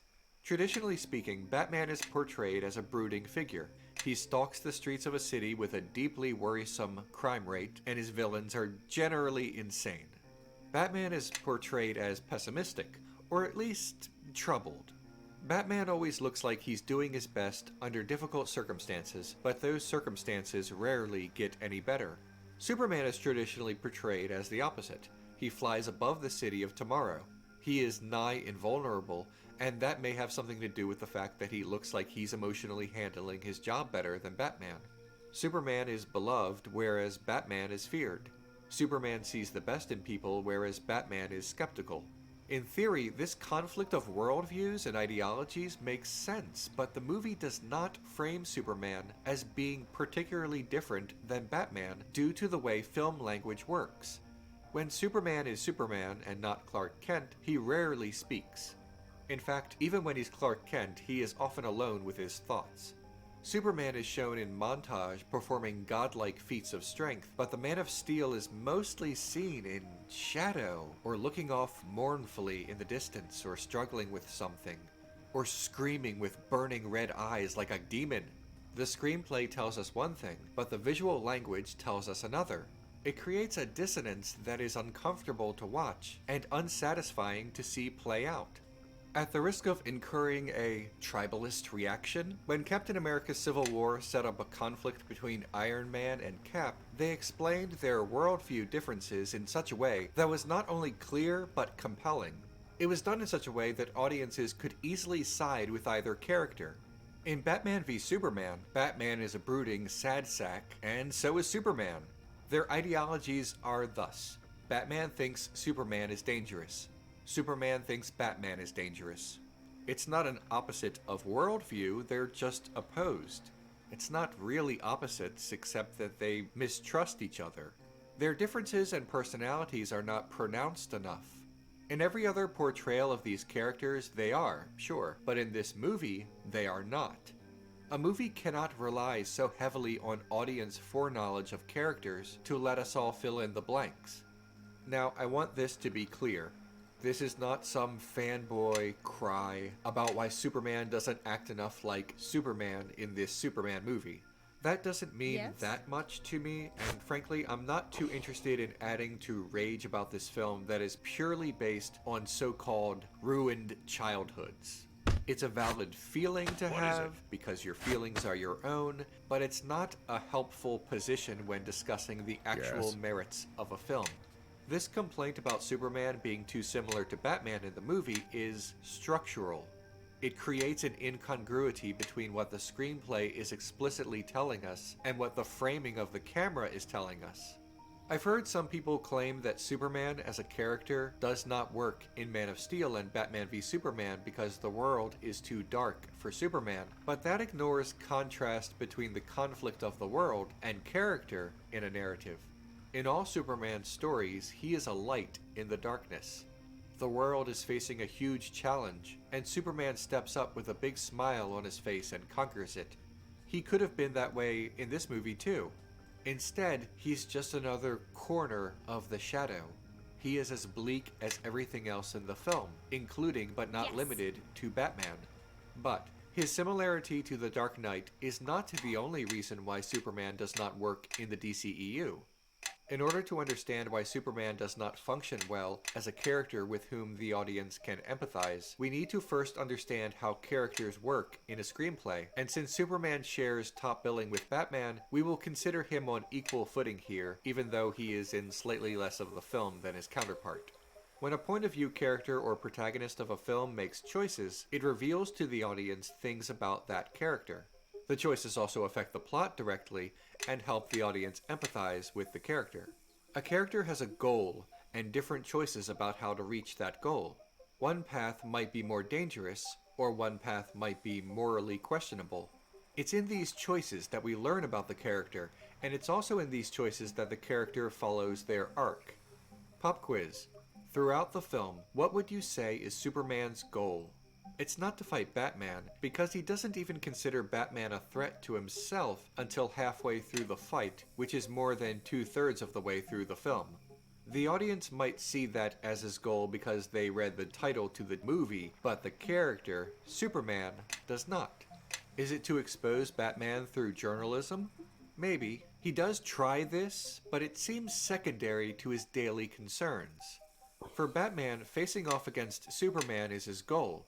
For Superman, it's his B-plot, and he mostly undertakes it as Clark Kent.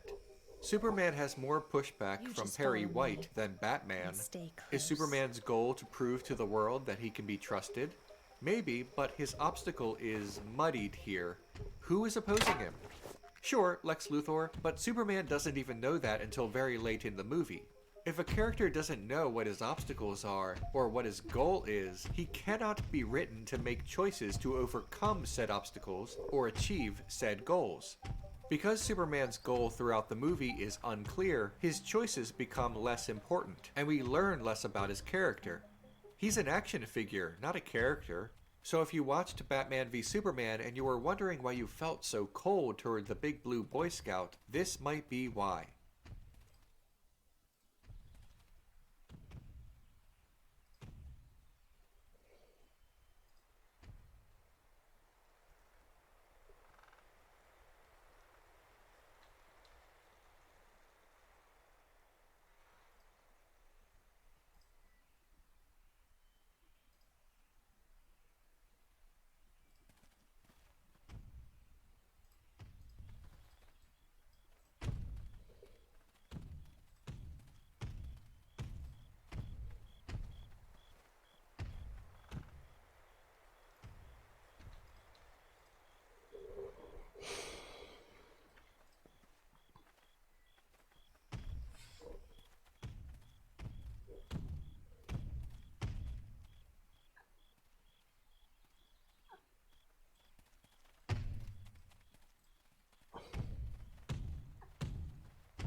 Who is the protagonist of Batman v Superman?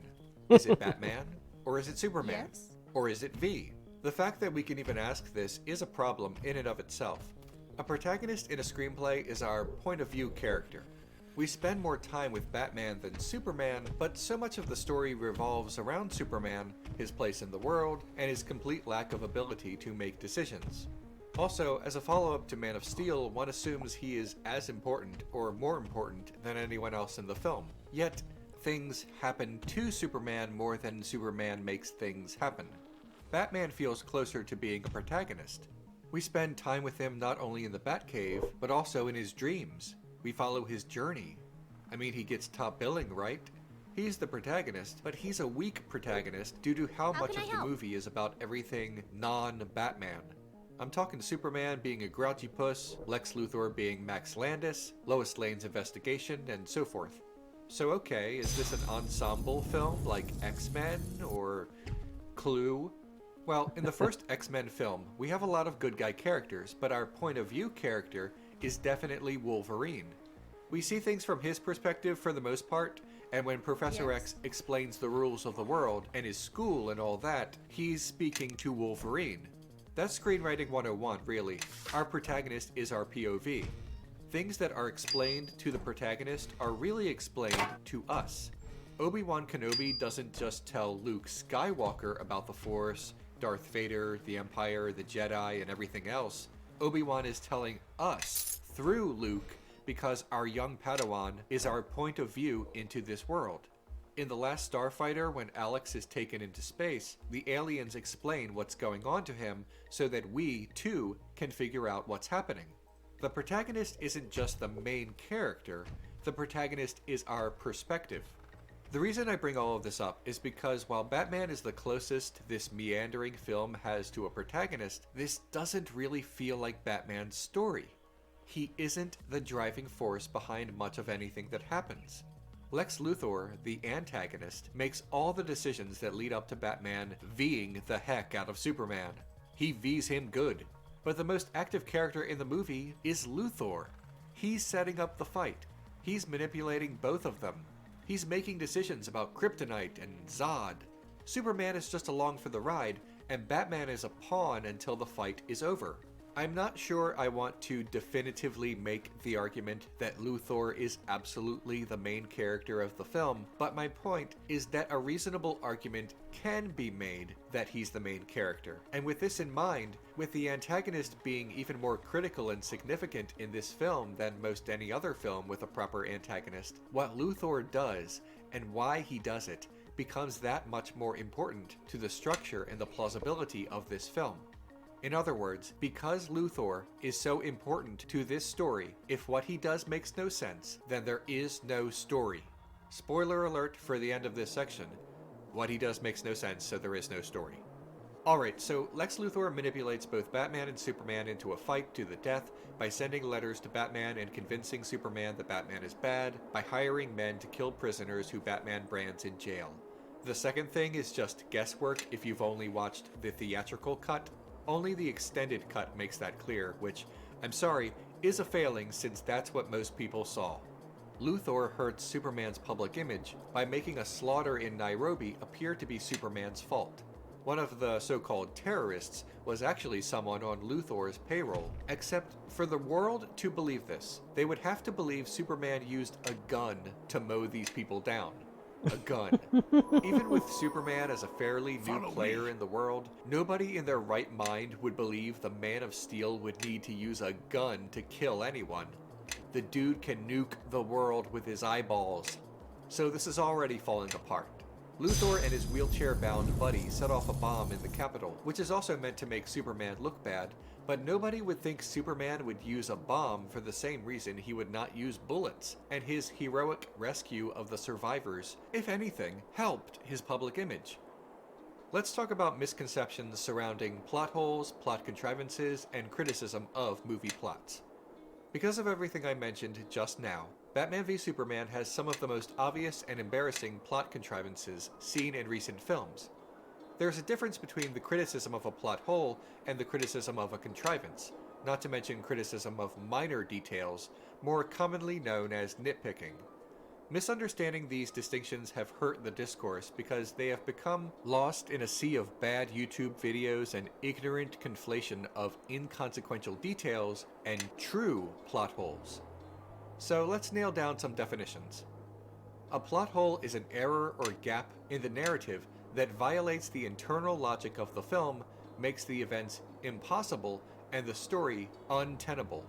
The internal logic of the film is that Krypton exists, and Superman is the last son of Krypton. So as impossible as that is in the real world, having impossible characters in this film does not violate its internal logic. I mention that because whenever someone mentions a plot contrivance in a film, someone jumps out from their seat of ignorance and says, "Oh, you're looking for logic in a movie with aliens and superpowers? Huh!" and then they hiss and slither down a drain pipe.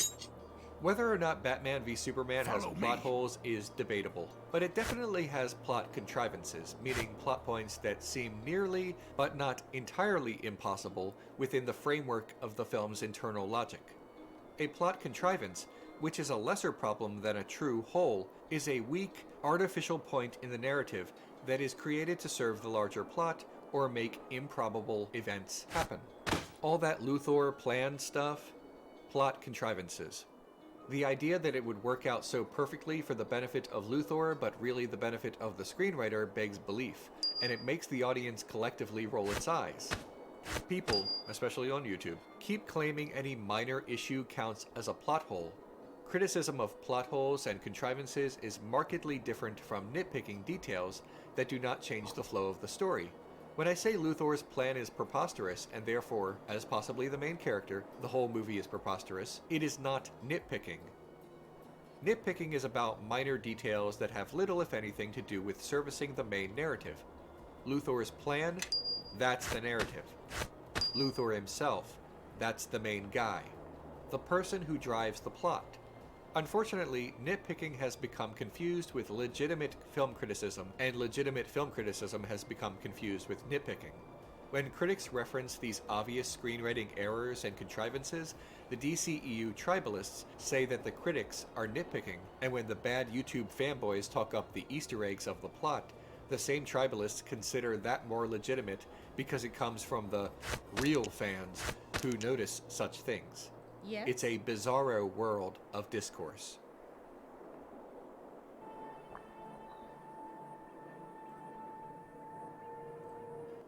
In a 2016 interview, Deborah Snyder, longtime producer of Zack Snyder's films and also his wife, explained the negative reaction to Man of Steel and Batman v Superman thusly. The main thing we learned, I think, people don't like to see their heroes deconstructed. The obliviousness of this quote is staggering. The main thing was that people didn't want to watch their heroes deconstructed? That is demonstrably false, both in terms of whether that is true in and of itself, but also in the broader sense of that being the main problem with the DCEU movies. By deconstructing superheroes, Deborah Snyder is referring to postmodernism, an attitude towards skepticism and meta-narratives, between text and meaning. Deconstructing superheroes has been common for superhero fans for quite a while. One of the most celebrated comic books of all time was Watchmen, a movie that Zack Snyder also adapted. Yes. He must be, aware of it. Everything from The Authority to The Boys deconstruct the concept of popular superheroes. Christopher Nolan's The Dark Knight trilogy deconstructed the Batman mythos and asked whether or not the world needed a Batman. And if memory serves, those films were incredibly popular at the box office and among critics. Ditto for the first Kick-Ass movie. I concur. Watchmen had mixed but mostly positive reviews according to good old Rotten Tomatoes, and after the release of the director's cut, instead of the studio-mandated shortened version, fans and critics looked at it much more favorably. So if we look at movies in which deconstruction is the common denominator, we find that many of them receive broad critical acclaim and excellent box office receipts. This is solid evidence that Deborah Snyder's belief about the problem with the first two DCEU movies is bunk. It does not add up at all. There is too much history within both film adaptations and the source material of comic books deconstructing superheroes and being successful. So now that we are done blaming the audience, we can once again focus on the flaws of the movies themselves. Zack Snyder once said, I think I'm obsessed with tone in the movies. Tone has always been the main thing that I go after with a movie, and I really wanted the tone of the three movies to be different chapters, and not the same note that you strike like, okay, there's this again. Alright then, tone is big with him, so let's talk about that tone and the audience reaction to the tone. As I said in the previous part, the tone of Man of Steel and Batman v Superman is bleak and unpleasant, and a real slog to get through with no real sense of humor. When tribalists defend these movies, its awful and much maligned tone is used as a positive rather than a negative, and I believe this misconception and misunderstanding of the tone has a lot to do with misunderstanding the difference between adult and mature. These words are used interchangeably, indeed they are synonyms, but for our purposes today, the distinction I am making is this. When I say that a movie is adult, I mean that it is aimed towards adults. It's a rated R movie, or it is not meant to be for children. That covers everything from Pulp Fiction to Basic Instinct. And indeed, the extended cut, what Snyder wanted all along, is rated R.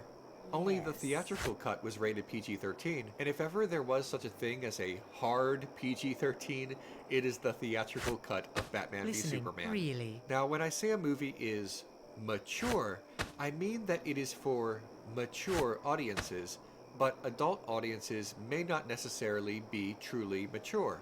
Ditto for a film.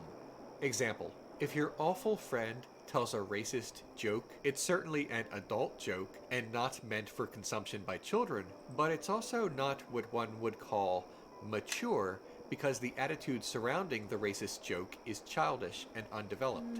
A child could tell the same joke or even conceive of the same joke. One definition of mature is fully grown and developed. Back to the tribalists, they tout the grown-up style of Man of Steel and Batman v Superman as a strength. Man of Steel deals with big, weighty issues about Jesus Christ. Batman v Superman doubles down on this, and much like your friend from high school who just came back from Bible camp, simply will not stop talking about God. So this all seems pretty heavy and adult and mature, right? Except that these films handle these topics with all the grace of a person telling the dirty joke. It's not entirely for kids, but it's also not a fully grown, developed idea. It's not mature. It is adult at times, but for all the reasons already stated, it's not mature. The difference in tone between the DCEU and MCU movies is something that tribalists bring up a lot. MCU movies have a fair bit of humor in them. Even the most serious MCU films, like Captain America Winter Soldier, have some jokes, and some have a lot more than others. Because Marvel movies crack a smile and DC movies rarely do, tribalist fans use this as fabricated evidence to draw a comparison. That being that Marvel movies are for babies and DC movies must be for graduate students working on their MFA. But since Man of Steel and Batman v Superman are simply more adult and not more mature, the argument falls a bit flat. Adult and mature are not the same. Friday the 13th Part 8, Jason Takes Manhattan, is a film for adults. It is not, however, what one might call a mature film. Furthermore, the theatrical ratings of all DCEU have been PG-13, just like MCU movies. Its greater adultness is marginal at best. This hostility toward humor seems more tribalist than anything. I imagine if you asked the same people about different non-superhero movies, they would speak lovingly of comedies they enjoy and comedians they admire. The distinction between the grim self-seriousness of the DCEU and comparatively goofy tone of the MCU is a way to draw a line in the sand for obvious reasons of tribalism rather than to provide genuine criticism.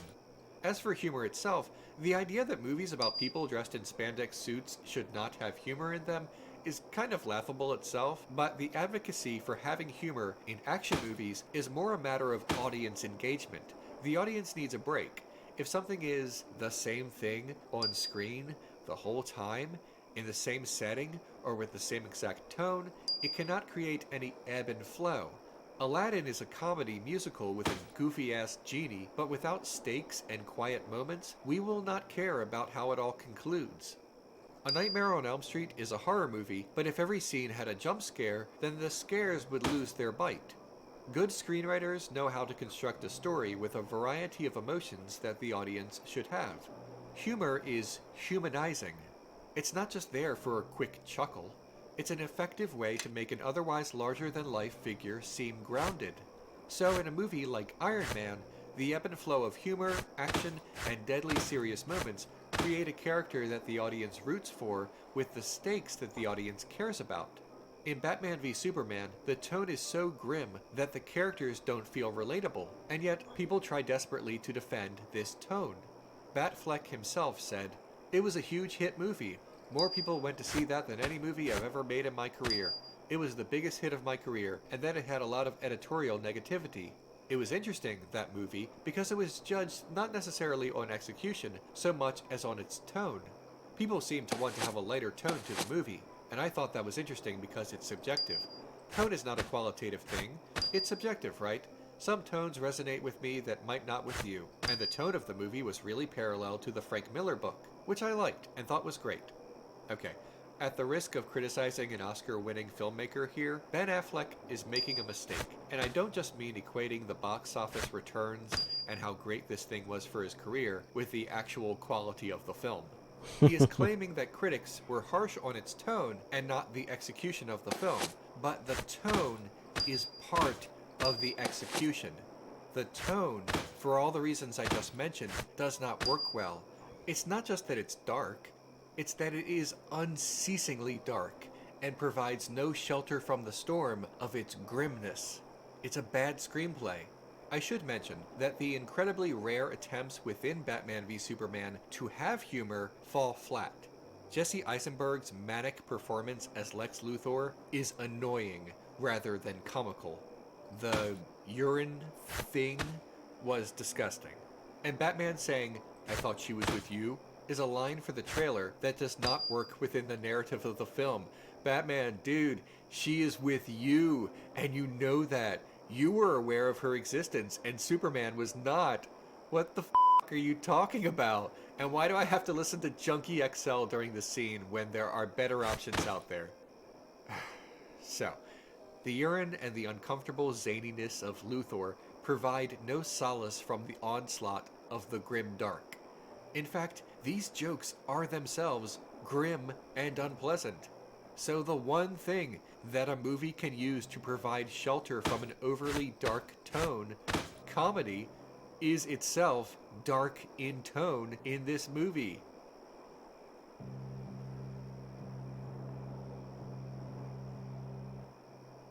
We're going to do some jumping around among multiple movies here because we simply can't discuss the topic of Superman as a parallel to Jesus Christ without showing how it shows up throughout the DCEU. Superman was originally written with Mosaic features due to his Jewish creators, but his later Christianization is what people have come to understand. Superman, like Jesus, is sent from the heavens by his true father to be raised by an adoptive father. In Man of Steel, the unusual birth of Christ is paralleled further as his mother gives birth to him in a way that is strange for Krypton. It is a natural birth. Superman is both a citizen of Earth and a stranger to its people. He has powers unlike anyone else, and the mere fact of who he is proves to be dangerous. His father tells him that he is the savior of Earth. Superman's very blood is imprinted to make him a savior, and the blood of Christ is the component of the survival of humanity.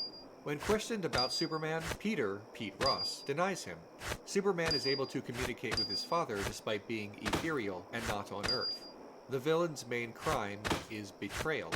He cannot be trusted. After careful reflection and prayer, Superman decides to stand up for humanity because that's his mission on Earth. Superman mentions he is 33 years old, the same age as Christ when he died. Superman is nearly murdered with a spear, a reference to the spear held by Longinus, the biblical artifact that allegedly pierced the side of Christ to see if he was still alive.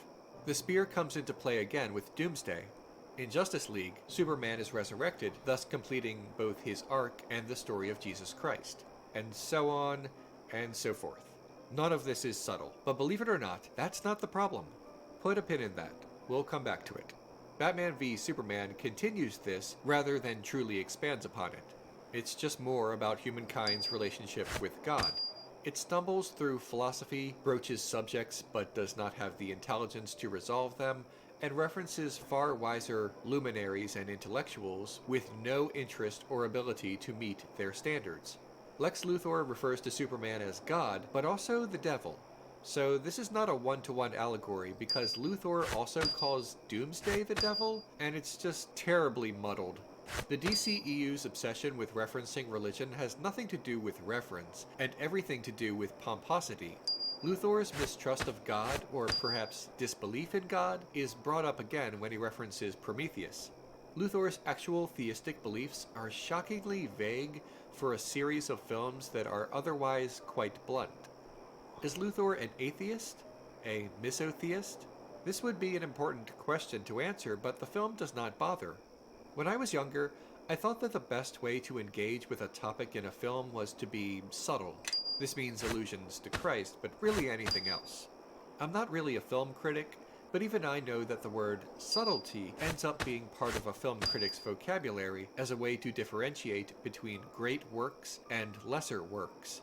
That was my go-to, trying to explain what is and is not handled properly to make a good allegory or message film. I still believe that can be important, but I have come to realize that subtlety is a tool, not a goal. A film does not have to be subtle to make a good point, or to be good in general. When people talk about Superman as a Christ figure in Man of Steel and Batman v Superman, they harp on how obvious it is, this scene with a stained glass window in particular, as if that is the film's greatest crime. I freely admit to taking issue with this as well back in 2013 when I first saw Man of Steel. We don't accept Superman as the Christ figure in Man of Steel and Batman v Superman, nor do we accept the latter's onslaught of other spiritual references, and we cite the lack of subtlety as the primary cause. But something about that does not fully add up.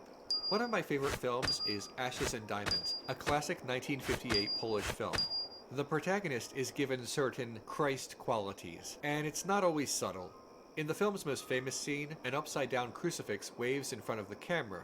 At least the stained glass window is in the background and not in the foreground. Yet, Ashes and Diamonds is widely considered a great film. So, what's the difference? Klaatu from The Day the Earth Stood Still takes the human surname Carpenter and comes from the sky to save humanity. It's not even remotely subtle that he's a Christ figure, but people love this aspect of the film as well as the film in general. The Matrix is so explicit about who Neo is meant to represent, but people sure did love this movie. If a complete lack of subtlety did not hinder the Christ figure aspect of these films, then why does it feel so awful and awkward in Man of Steel? I've come to believe that the Christ figure working or not working for the audience does not always have to do with the Christ figure himself, and more to do with the rest of the film. If the rest of the film is good, then we can accept the Christ figure part of it. If the rest of the film is, well, Man of Steel, then we can't. This is not arbitrary, and it's not a case of hating a movie and then deciding this one aspect is also bad. Instead, it's a case of earning the Christ figure. When a movie is structurally bad for all the reasons given earlier, but casts its protagonist as Jesus Christ, then we feel that this film has not earned this grandiosity. People sometimes misuse the word pretentious as meaning overly fancy, or too highbrow, or elitist, but that's not actually true. Pretentious simply means affecting greater importance to something that is not. In other words, for our purposes, a dumb film trying and failing to be smart is, by definition, pretentious. A good, clever movie with good, clever ideas is not pretentious by very definition because it has achieved its importance. Man of Steel is a pretentious movie because it's something of a poor quality that the artist clearly believes is more significant than it actually is. The Christ figure and other spiritual references do not work in the DCEU's 3 films starring Superman, but it has nothing to do with lack of subtlety. The Christ figure doesn't work because the 3 movies in the DCEU that have Superman have greater structural problems unrelated to their spirituality. I've said this before in other videos, but it bears repeating.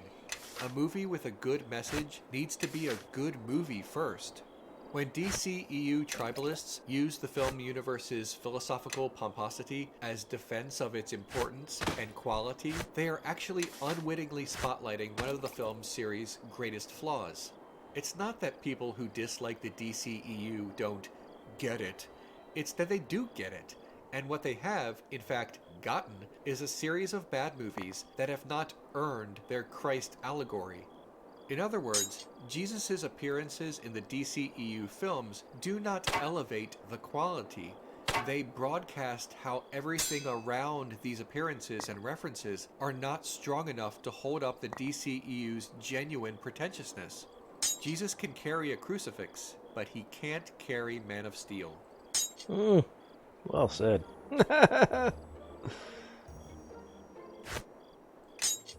Nicholas Winding Refn once said that in all of his movies, there's one scene that is its heart. The one scene that connects everything together, that shows the audience what the movie really is. In Drive, it's when the driver kisses his girlfriend the lighting changes, and he murder stomps a dude into modern art.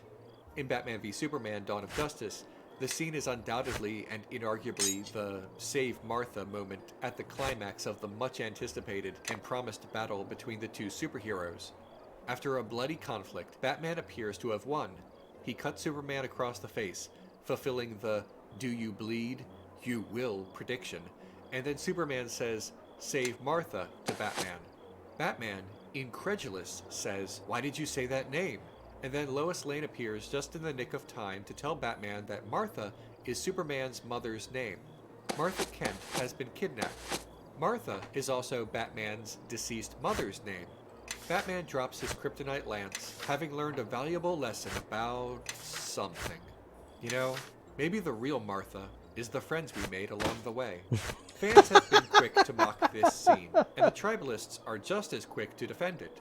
Save Martha is the most ridiculous and frankly memeable scene in the film. And the fact that it is its emotional climax, its heart, and said with such weight and sincerity makes it that much more ludicrous and mockable.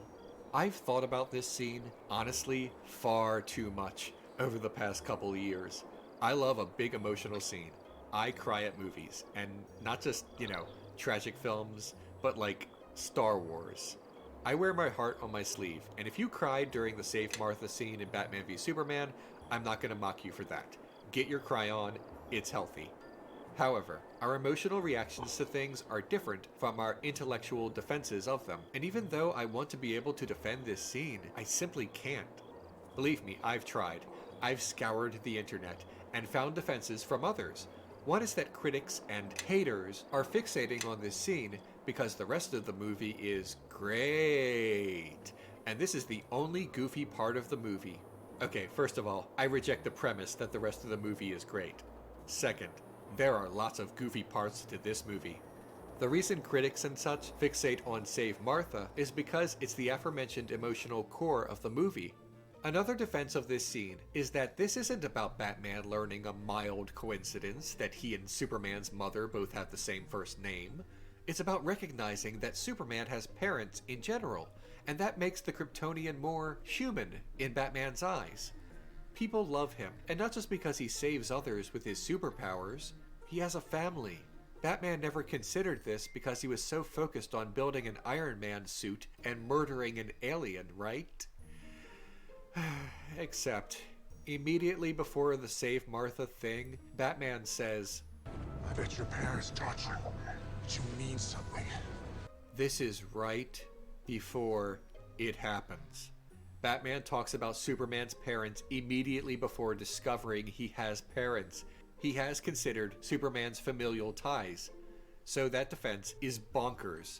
Another odd part about this scene is that Superman is saying, "Save Martha," instead of "Save my mother." See, "Save Martha" narratively makes no sense, because Batman cannot conclude who Martha is without context. He would need that to, save her? Now, structurally, Superman needs to say Martha instead of mother in the script, because that will trigger Batman's memory of his own mother, who is also named Martha. But in the narrative, Superman saying her name instead at this point is a plot contrivance. One defense of this that I've heard in my own comments section years ago was that Superman was actually saying Martha Kent, but every time Superman tried to say Kent, it came out as because he was being choked. Nope. Sorry, this defense is disproved simply by watching the movie with the official subtitles on. Superman is not desperately trying to say Kent. He is just saying Martha. The weird thing about this is that the cast and crew really thinks they nailed it.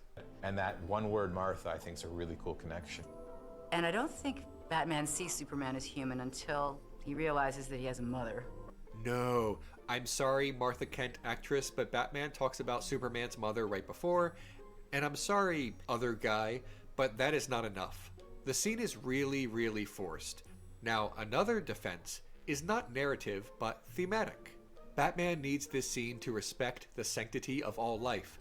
Everyone has people who care about them, and that murdering people, super or otherwise, is wrong. Except, Batman's next mission is to save Martha by employing lethal methods against a dozen or so henchmen.